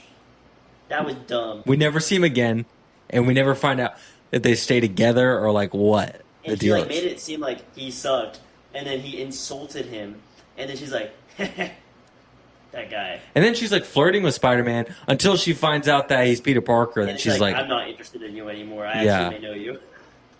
and then draws a picture. That is weird. She's at low key cheating on her boyfriend emotionally. Yeah, yeah, dude. What's the deal? I thought that was a really dumb setup because you think he's going to be more involved in like the trio, Yeah, and then he's in the scene one time. Tom Holland sees it, and he's like devastated. yeah, Are they just trying to stab us in the heart they are. and not even pay it off? They won't commit to anything in this Only movie. Commit to her banging another guy. This Spider-Man Brand New Day has commitment issues. Yeah, all right. I'm not gay. Stop. Yeah, that was dumb. Okay, I'm trying to find another good thing. We went to flaming it again. I got something. Yeah. The suit. Suit was great. Suit. This is the best. This is the best Spider-Man suit ever put to screen. I've spoken. I really like the Homecoming suit. The Homecoming suit is so sick. I love the Homecoming suit too. This suit is 10 times better than the I Homecoming love suit. the aesthetic of the Homecoming suit. With that, even without all the tech, Yeah. I think the Homecoming suit's my favorite. We got a Homecoming suit cameo in this movie. Yeah, with In him on the bed. Yes. Yeah. That was nice. I think I like how vibrant this suit is. Yeah. And I understand why it's so sick, especially since he made it himself. Yeah. It's no longer the Tony Stark suit. Yeah. Just so sick. Yeah. but the Tony Stark suit is good because Tony Stark is awesome. Yeah. And he knows what he's doing. But for me, dude, this suit felt real. It like did feel real. You see the flaws, you see the wrinkles, you see like shininess. This is random. You see his ears, yeah, like in the mask, like pressed up, and he was really walking around that set with that suit, bro. Yeah. This leads me to a critique of the movie. No. He's in the suit too much. He's in the mask too much, and I get that it's supposed to be that because he's supposed to be. Like, he's trying to only be Spider-Man. He's trying to not be Peter Parker, so I get it. But the problem with that is that there's so much dialogue through a mask that it doesn't even look real that he's actually saying this stuff because I think a lot of it's ADR. I felt some ADR through that mask. I didn't catch that at all. And but I wasn't listening for it. I appreciate that they kept the expressive lenses that move. Yeah. But the rest of the mask isn't super expressive. So it just kind of felt like this guy in a suit talking, and that works. But I just think they might have done a little bit too much in this movie. Yeah, I could get that. It was kind of annoying. Every scene he needed the mask on, even like Punisher, someone he's known for a while. Yeah, it's like who cares? Who cares? No one knows who you are anyway. Who cares that Thunderbolts know? They're gonna find out eventually. Right. Bo almost refused to take off the thing in the defense place. Right. Like. They need to know. Right. We don't like them, but like he was fully prepared to die on that hill. Yeah, he gets in the hot tub in the mask. He is doing the Legos with Ned in the mask, which that was kind of funny. It was good. It was good. It was good. But it's just like everything. Like I get it. He always has the mask. I would have liked to see Tom Holland's face more. Yeah. I don't know. Because he looked depressed. Yeah. But you kind of missed that. You miss some of that acting. Yeah. You know, I could have used a little bit more of that. Give a positive. Again, don't get me wrong, though. We were on the suit. The suit itself is a main positive. The suit is really the main character of the movie, bro. Yeah. Like, that suit, he's in that suit almost the whole movie, and the suit is incredible, so I'm not mad. And I think something I really like about that suit is that it's inspired off of Toby and Andrew. Yeah. Which, the raised webbing in the suit, Toby, the shininess it has, like in the webbing, Andrew, and just the whole look of it is freaking awesome. And the color palette. The color palette, bright, dude. so It's such a classic suit. Yep. I think the way they made New York look felt really lived in. Yep. It felt very classic. Yeah. It almost felt reminiscent of the Sam Raimi movies. It's fun. I love it when like he fell off the roof and nobody cared. Yeah. They were all walking by. It's like, just New York. That's New York. New York stuff going on. Yeah. And I will say, the choreography of Jean Grey jumping through the people was so sick. That was sick. Like, watching them all, and then it go, like, down a little line. Yeah. That's insane. Yeah. That's some dope choreography. Yeah, that was cool. That was sick. Everything with her character was dope. Yeah. I have no problems with Jean Grey as a character. I just have a problem with where she was at in this film. Like, it didn't need to be in this movie. Yeah. And but again, Sadie Sink is awesome, and I'm aside from my complaints, I'm really excited that she's playing Jean Grey in the MCU. Yeah, she fits the vibe. That's freaking awesome casting. She's so good. Because we've really only seen her in Stranger Things, right? Has she been in That and the All Too Well Taylor Swift music video that Riley was talking about. Oh my goodness. She's in the music video. Thank you for sharing that. She's good in the music video. What does she do? Dance? I don't know what she does in these videos. She's like with her boyfriend, Jake Gyllenhaal, but it's not Jake Gyllenhaal. It's about Jake Gyllenhaal. Oh. Why is it about Jake Gyllenhaal? Because Taylor Swift and him dated, but apparently he was way older than her and like didn't treat her good, so she wrote the song about him. And she's married to Travis Kelce? She is now. When was the song released? Like 4 years ago. Okay. I don't have an opinion either way. That's just the story. I like making fun of Taylor Swift. No, I respect it. But Sadie Sink is awesome. What else did I really like? I love it when Peter Parker's smart. I freaking love it. Yeah. Because we don't see that in the Raimi trilogy. Yeah. We do see it in TASM's. But even then, we have that dumb parent storyline that ruins everything about TASM 2. And then we just keep seeing it in this movie. And then Zendaya being smarter than him. Oh. Yeah, when she figures out the thing. good. So good. We can bring back the trio. Bring back the trio. We didn't want it, but now we need it. We know we need it. If that's the one thing I learned from this movie, we need the trio. we need the freaking trio, bro. Or we don't. When they were playing Legos together, That was a good scene. peak scene. That's the best scene in the movie. And then she's just drawing on the couch like Mom. Yeah. That was pretty great. That was pretty great. I also really liked when he first discovered his organic webs, and you see him like gag in the suit. Oh yeah, That was so funny. How about That was so the good. Raimi callback when he's like, "How do I do this?" Like he starts saying words. Peter too. He's like "Why?" Or, when he directly references Toby's Spider-Man when he says Peter too had this, Yeah. and he was cool. I'm cool too. But whenever he's actually trying to squirt, he's like he Oh. starts saying words like I was expecting him to do the full thing. But like He's the go web go yeah, thing. he started, Yeah, that was pretty sick. That was a good callback Yeah. without fan service. that's nice. That was a good fan service without fan service. That's nice. Yeah. I had another one. What could it have been? I kind of like Scorpion I liked him too. for what he was in. Michael Mando's great. Yeah, And his suit looks sick. he looked so dope, and I wish we could have seen more of him. Yeah, me too. He was a pretty good street level villain. Yeah, I agree with that. I want to know, was he affiliated with Jean Grey though? Because the way the beginning of the movie was set up was like he knew that she was coming. Right, unless he was mind controlled. That was a little confusing though. That was confusing. Okay, maybe I didn't like Scorpion's arc a lot. I wish we could have seen more of Michael Mando. Okay, here's a big question that just dawned on me. Hit me, Zaddy. So, we see in the flashback with Jean Grey and her sister Yeah. that her sister, when she's getting taken by damage control, Control her. she took control of her Yeah. and she walks away. Right? But then in the movie, in modern time, they capture Jean Grey. And it seems like the control leaves her and she immediately says Sarah. Right? Okay. Right before the flashback. Okay. My interpretation of that while I was watching was, okay, so Jean Grey's not evil. She's been controlled by her sister this entire time. That's What?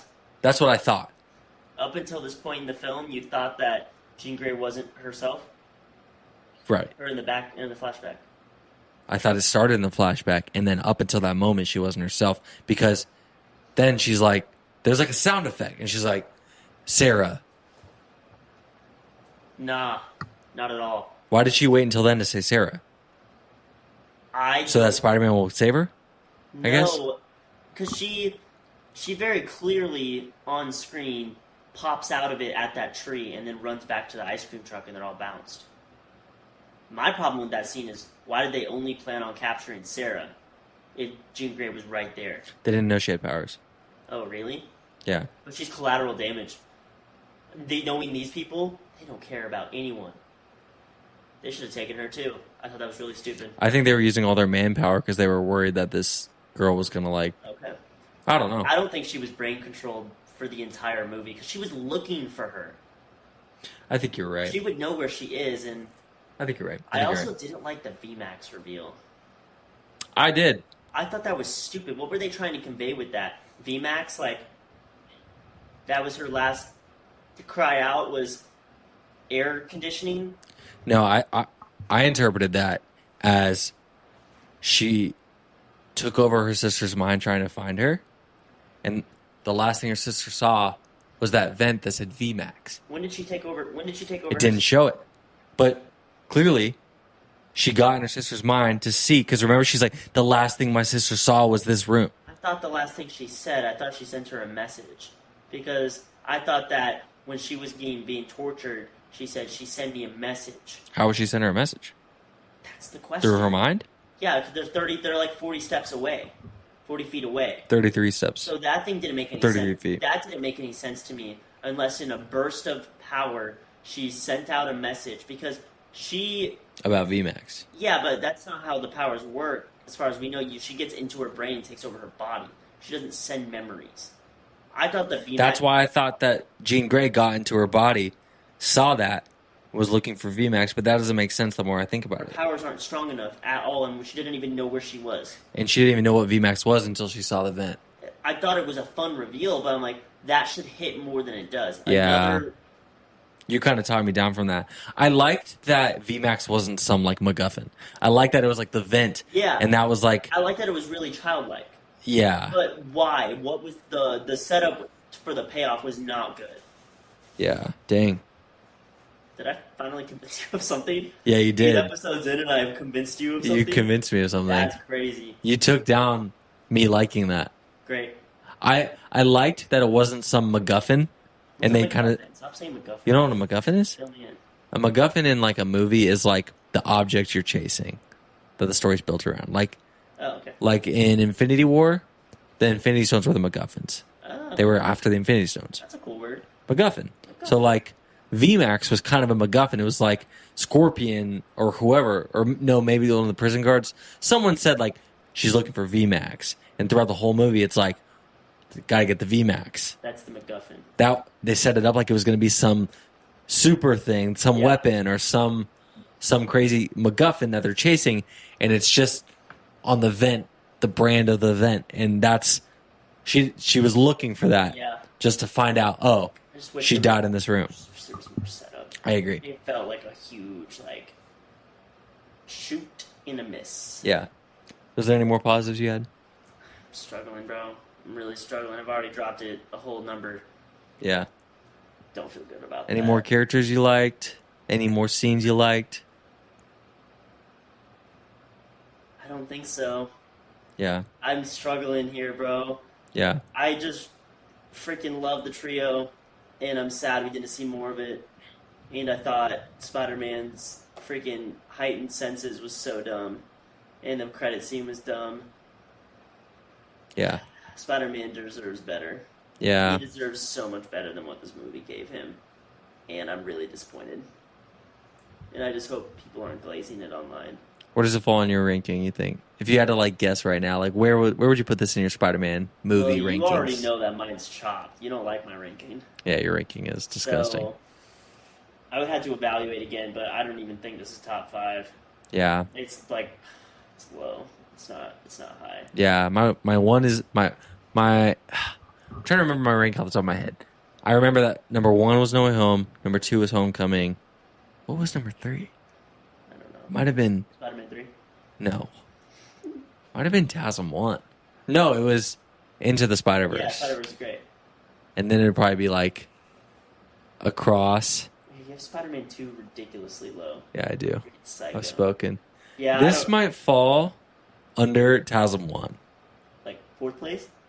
like 6th place. Oh, okay, good. So like my Spider-Man movie ranking after seeing Brand New Day would be number 1, Spider-Man No Way Home, number 2, Homecoming, number 3, Into the Spider-Verse, number 4, Across the Spider-Verse, number 5, TASM 1, number 6, Spider-Man Brand New Day. Phenomenal. I'm not gonna give you mine. I don't even remember. That's pretty low. I'm just really disappointed. That's pretty low. I'm kind of just sitting in it now. Yeah. I thought this movie was going to be top 3 Spider-Man movies. Actually, Far From Home is above this movie. Say your stupid phrase. So now, this drops to 7. I've spoken. Spider-Man Far From Home is better than Spider-Man Brand New Day. I've spoken. I can't even refute that. I need to watch Far From Home to give it a fair assessment, and you guys know how much I hate Mysterio. Yeah. But at least Mysterio's plot kind of made sense. Yeah. This movie didn't do anything for me. It's way funnier. That movie's way funnier than this movie. So sad right now, bro. What's better, The Odyssey or Spider-Man Brand New Day? The Odyssey. The Odyssey. I was fully. It's not even close. I was fully prepared to say the opposite. Me too. Fully prepared. What's better, Project Hail Mary or Spider-Man Brand New Day? Is that a question? Project Hail Mary. Yeah. Obsession's better. Backrooms is better.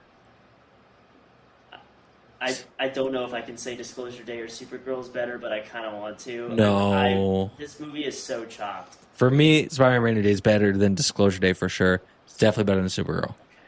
I mean, What do you think? What do you think will be better, Spider-Man Brand New Day or Doomsday? Doomsday.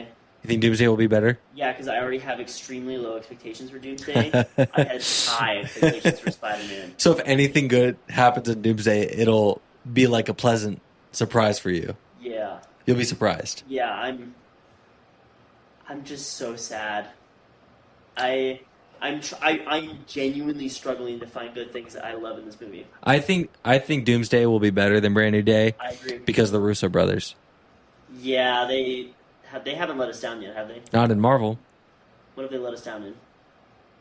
I've heard that their movies outside of Marvel aren't the best. What are some of their movies? The Electric State. Oh yeah, I heard those. I think they. That's the Millie Bobby Brown movie, right? Or is that the Neff? Is that not Millie Bobby Brown? Millie Bobby Brown, Chris Pratt. Okay. Which I watched the first 10 minutes when it came out because I was like kind of interested. I think Thought it was stupid. I think it was at the Perkins house and they were watching it and they were glazing it. And I was like, this is so dumb. Yeah, they did The Gray Man, which I never saw. That movie sucked. They did Cherry. Don't you like that movie? I like Cherry. I haven't seen it. I need to watch Cherry that movie. was good. Cherry's an acquired taste. Yeah. It's really dark. Yeah. So, I just think they're more seasoned directors, and I think they're more trustworthy, and I definitely think there's a chance Doomsday could be bad. Yeah. For sure. At least you won't be disappointed. Yeah.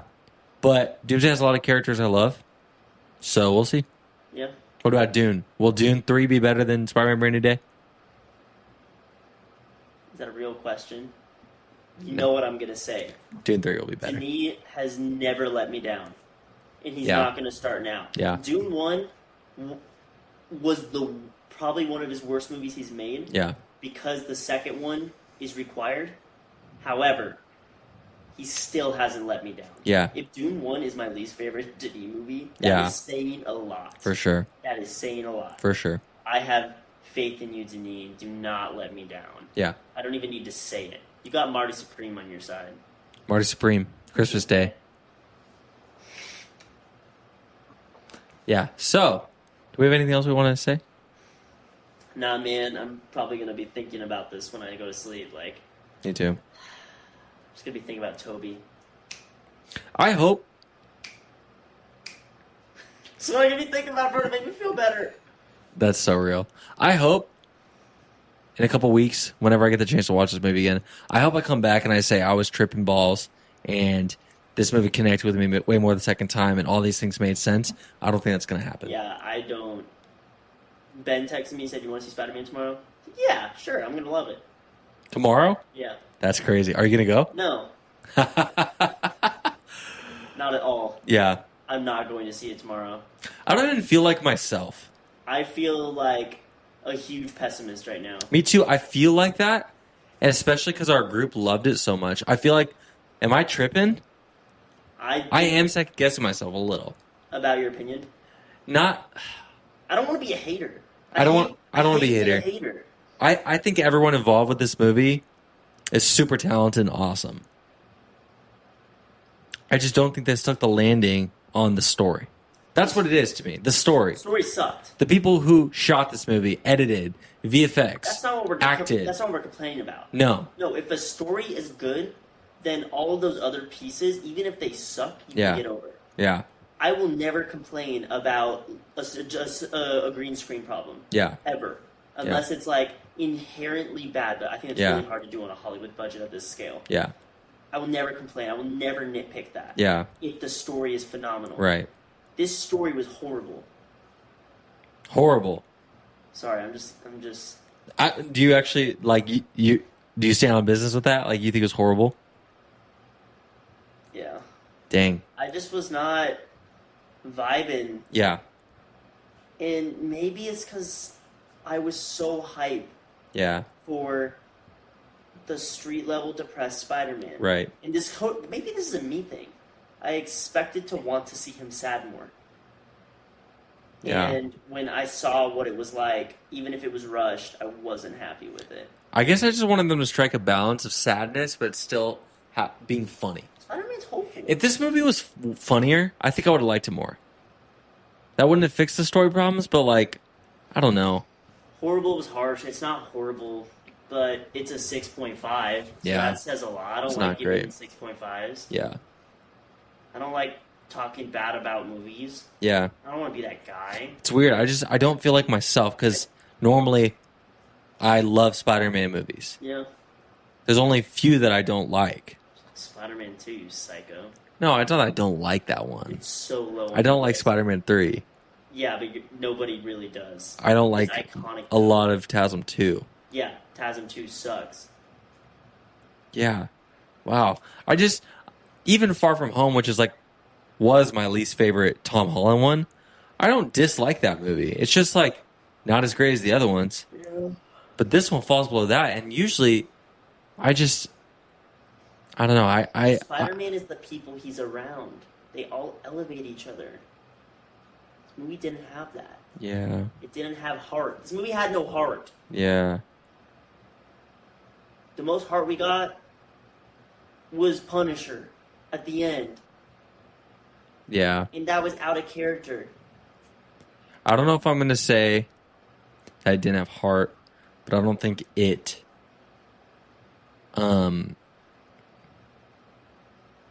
fleshed out the heart of it enough. Fair enough. I can't dispute that. And I think you could have told it a different story. It's also late. And we're Yeah. tired. But I don't know if I'm wrong. What if we wake up in the morning and we're like, this movie was amazing? Then we're going to have to refilm this. We would have to refilm this whole thing. My gut's telling me we're right, bro. Yeah, I genuinely think they could have made a better movie. I agree. I don't know, is this where we're going to end it? It's kind of sad. It's kind of sad, bro.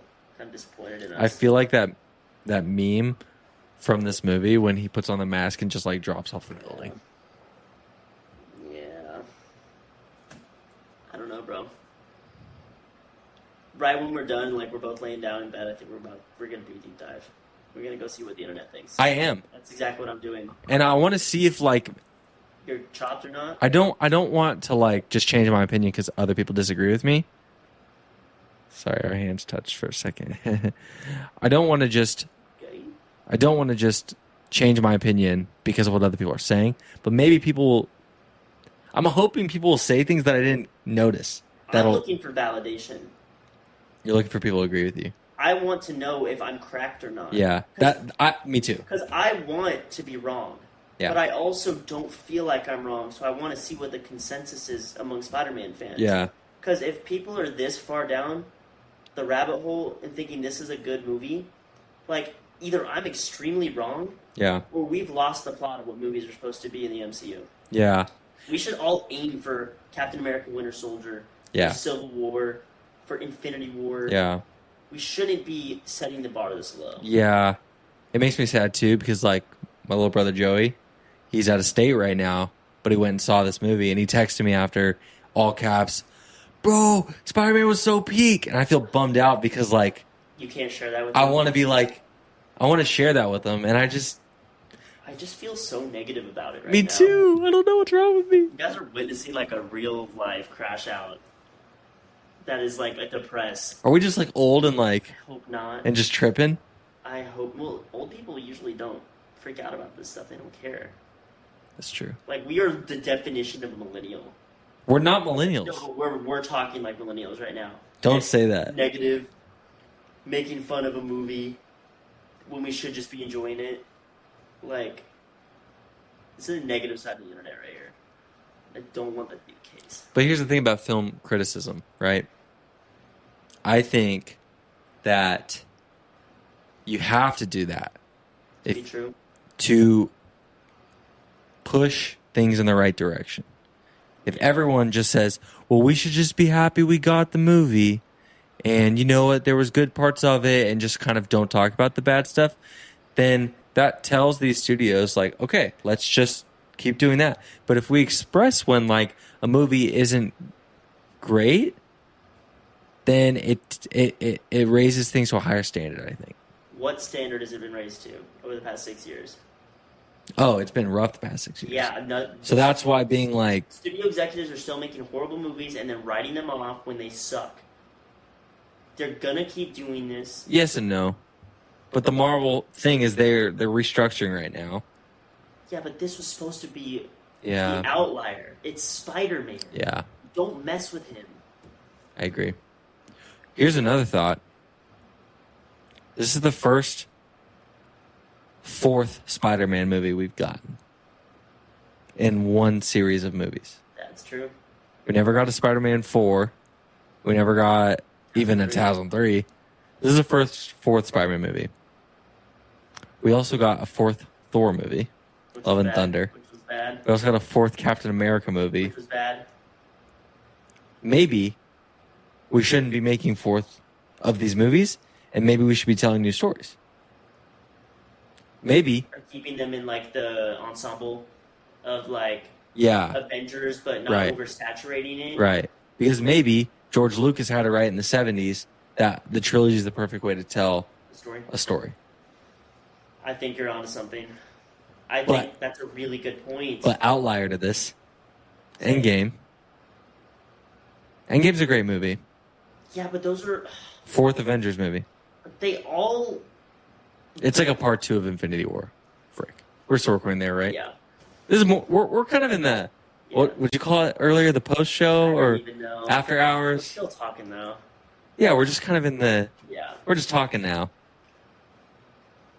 State of movies and We're stuff. just talking. I'm gonna grab my water Grab your water, bro. because you're hitting something right now. My late night like contemplation is like stirring.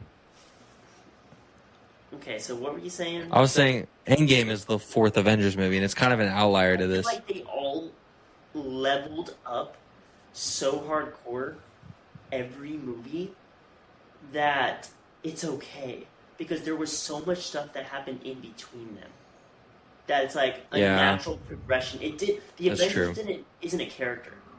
The Avengers is an identity Yeah, of who these people are, and each Avengers movie was so different. yeah, We started out with the very first Avengers, which Yeah. was legendary. Then you go to Age of Ultron, which I guess is divisive among fans. Like, you don't like it that much, right? That's what you said. You said it's the weakest. No, I love Age of Ultron, but I do think it's the weakest, maybe the weakest Avengers movie. But that one introduced a lot of cool characters, specifically Wanda and Quicksilver. Yes. And that one was one of the first movies we see the scale of their destruction. Uh-huh. And that was super sick, seeing that, and then that's what pretty much prompted Civil War. Yeah. And then you have Infinity War, which integrates the entire universe of the MCU up to this point, Yeah. right? And then there's this underarching theme of Thanos Yeah. in Avengers 1, right? Yeah. So that is natural progression. Yeah. It did it beautifully. Yeah. I don't think we can compare that to these isolated films. It's true. Like, you're right, Thor, now Spider-Man, and Captain America. Yeah. There's no Iron Man 4. No Iron Man 4. And that's Instead, fine. you could argue that some of Iron Man's best storytelling was after his trilogy, but they didn't continue making Iron Man movies. They placed him in bigger stories. Yeah, and we don't need like a bunch of isolated stories anymore. We know who the characters are. Right. And if you are going to do isolated stories, maybe it's better to like start something new. Maybe it's better to start like a Miles Morales trilogy. And bring May- Spider-Man in. Maybe Tom Holland's mentoring him. Yeah. Or maybe we just wait to see him until Avengers and then we do that. Like do a Miles Morales thing. The problem is they set this movie up to be something so good. Yeah. Because it could have been a whole new awesome story. I'm also a firm believer that there's no set rule to anything. That's facts. You could have made a good fourth movie. I don't think it's a rule that fourth movies will always be bad. But maybe you just have to really have something great if you're going to do it. Yeah. I don't know, man. Yeah. This sucks. I don't like feeling this way. Me neither. Are we tripping? I don't think we are. I'm in denial about how I feel. Bro, you're the MCU guy. And I you're know. feeling this. I know. I was nervous to tell you my opinion. You thought I was going to flame you? I don't want to be that guy. I honestly thought you were going to rate it higher than me. I don't want to be that guy who hates Me too. stuff. I hate hating things. Me too. I want to enjoy it because I love movies. Yeah. And I think there's good in everything. And there was good in this movie. Yeah. There really was good in this movie.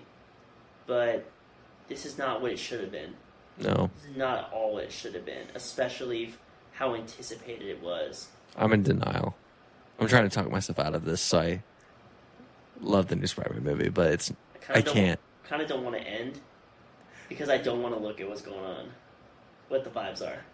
The vibes are good. Remember when I told you I'd seen some reactions by accident? Like it? People love it. Love it. So we're in the minority here. We're in the minority. I hate us. I hate us. It's like 91% Rotten Tomato. Okay, This movie will make probably $2 billion. I don't care about Rotten Tomatoes. I'm sorry. They gave Minions and Monsters a 97. Have you seen Minions and Monsters? No. So But shut up. Minions is freaking slop. Yeah, I actually do agree with that. Minions have never been good. Well, yeah, what are you doing making a Minions movie, you know? What are you doing watching a Minions movie? Yeah. That's the real question. Okay, if you're a little kid. Little kids aren't going on IMDb or Rotten Tomatoes. That's so true, dog. Okay, you're actually cooking so hard. Freaking 7-year-old little Jerry from Idaho is not going to see Minions and Monsters in the cinema, the local cinema, and then promptly logging onto Rotten Tomatoes, giving the review, going to Letterboxd and rating it, and writing a review. They're hopping on their little Letterboxd accounts, going right to whole essay. No, that's not happening. You're right. You're so right. So why does Minions and Monsters have 97? That was all adults.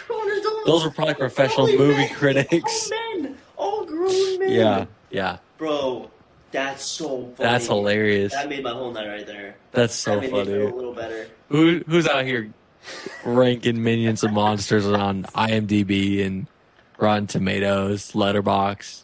That's crazy. That's wild. No. No, the general consensus on this movie is really positive. Dude, and I tried so hard to avoid any reactions because I didn't want to set myself up for this is the best movie ever and then be disappointed. And still, I've just maybe I built this up too much. You know, this is a sequel to my favorite movie, and I've been thinking about how they're going to continue that story for 5 years. That's true. Did I build it up too much in my head? I mean, over time? You overglaze No Way Home, anyways. No, I don't. Okay. Maybe John Watts should have directed this. Who's that? No Way Home. Yeah, John Watts directed the first Spider-Man trilogy. The main criticism he's gotten about those movies is just that the visuals were good but not great. He could have upped his visual. Who cares about visuals? I'm sorry, but like, if the story sucks, story sucks. Visuals aren't saving you. Agree, story comes first. Story comes first. I would take No Way Home level storytelling with No Way Home looks. I thought No Way Home looked good. No Way Home makes this movie. This movie makes No Way Home look like number one position. It is number one position. Okay. You know what I mean. I've spoken. Shut up. Yeah, no, I get what you're saying. This movie makes No Way Home look like freaking... Better than it is for me. I respect that. And I expected this movie to be number one. I would have taken those visuals in that trilogy with a really good story than the amazing visuals of this movie and subpar story. Tom Holland was more involved. He produced this movie. To kick him out of SAG, bro. That's crazy. You're blaming Tom Holland for this? I'm just kidding. I'm just kidding. There's really no way of knowing, I though. love you, Tom. When you hear that the lead star is so involved in the production and pre-production, Yeah. and this is what you get, like, how involved were you really? There's really no telling Yeah, that's true. how this happened. I can't blame Tom. You can't know if it was a producing issue, directing issue, writing, editing. Viewer issue, skill issue. Viewer, studio. You never know. 2 studios are over this movie, Sony and Disney. So you don't know how much studio interference came into play. I've cut that, reshoot that, add this. You don't know. You know, and maybe that was out of the director's hands. Maybe that was out of Kevin Feige, Tom's hands. You know, you never really know. It's rough. But I'm going to find out. I'm ready to do some deep contemplating in silence. Again, like I said at the beginning of the video, I reserve the right to change my opinion on this movie. I do too. But I do think, and listen, it's subjective. There's no facts to any of this. Anything we're saying. It's objective. Subjective. Subjective. I'm sorry. Objective would be this is right and you're wrong. Yes. It's subjective. These are our opinions. It's not right or wrong. If you love this movie, you're not right or wrong. If you hate this movie, you're not right or wrong. Thank you so much for watching our Spider-Man Brand New Day review. Yes. Please subscribe. It really helps out. Helps out a lot. You Make sure can- to go like, make a comment on the video. Flame us, my microphone's being really stupid, so we're just gonna rock like this. It means a lot that you came to watch us. We're so glad we got to do this in person. I enjoy doing it a lot in person. How did you feel? I loved it. It was awesome. Agreed. And hopefully one day we can do it in person every time. So That would be amazing. we'll catch the vibe. But thanks for listening to our takes. I know this wasn't the most positive episode, and trust me, we don't like being negative, and we do reserve the right to change our minds. I don't think I'm gonna change my mind. I don't know if Caleb will change his mind, but the only thing we can do is say it again and talk about it again. True. So thanks so much for watching, and thank you for being a real friend. We'll see you next time. Vigorous handshaking. For our audio listeners, we're shaking hands vigorously. AOD listeners. For our AOD. Thanks for coming all the way to Texas. You're welcome. I'm in love with you. I mean, I love you, bro. Wonder Man. Wonder Man season 2 canceled. I'm going to kill myself. Great. See you next time. The podcast will continue. No!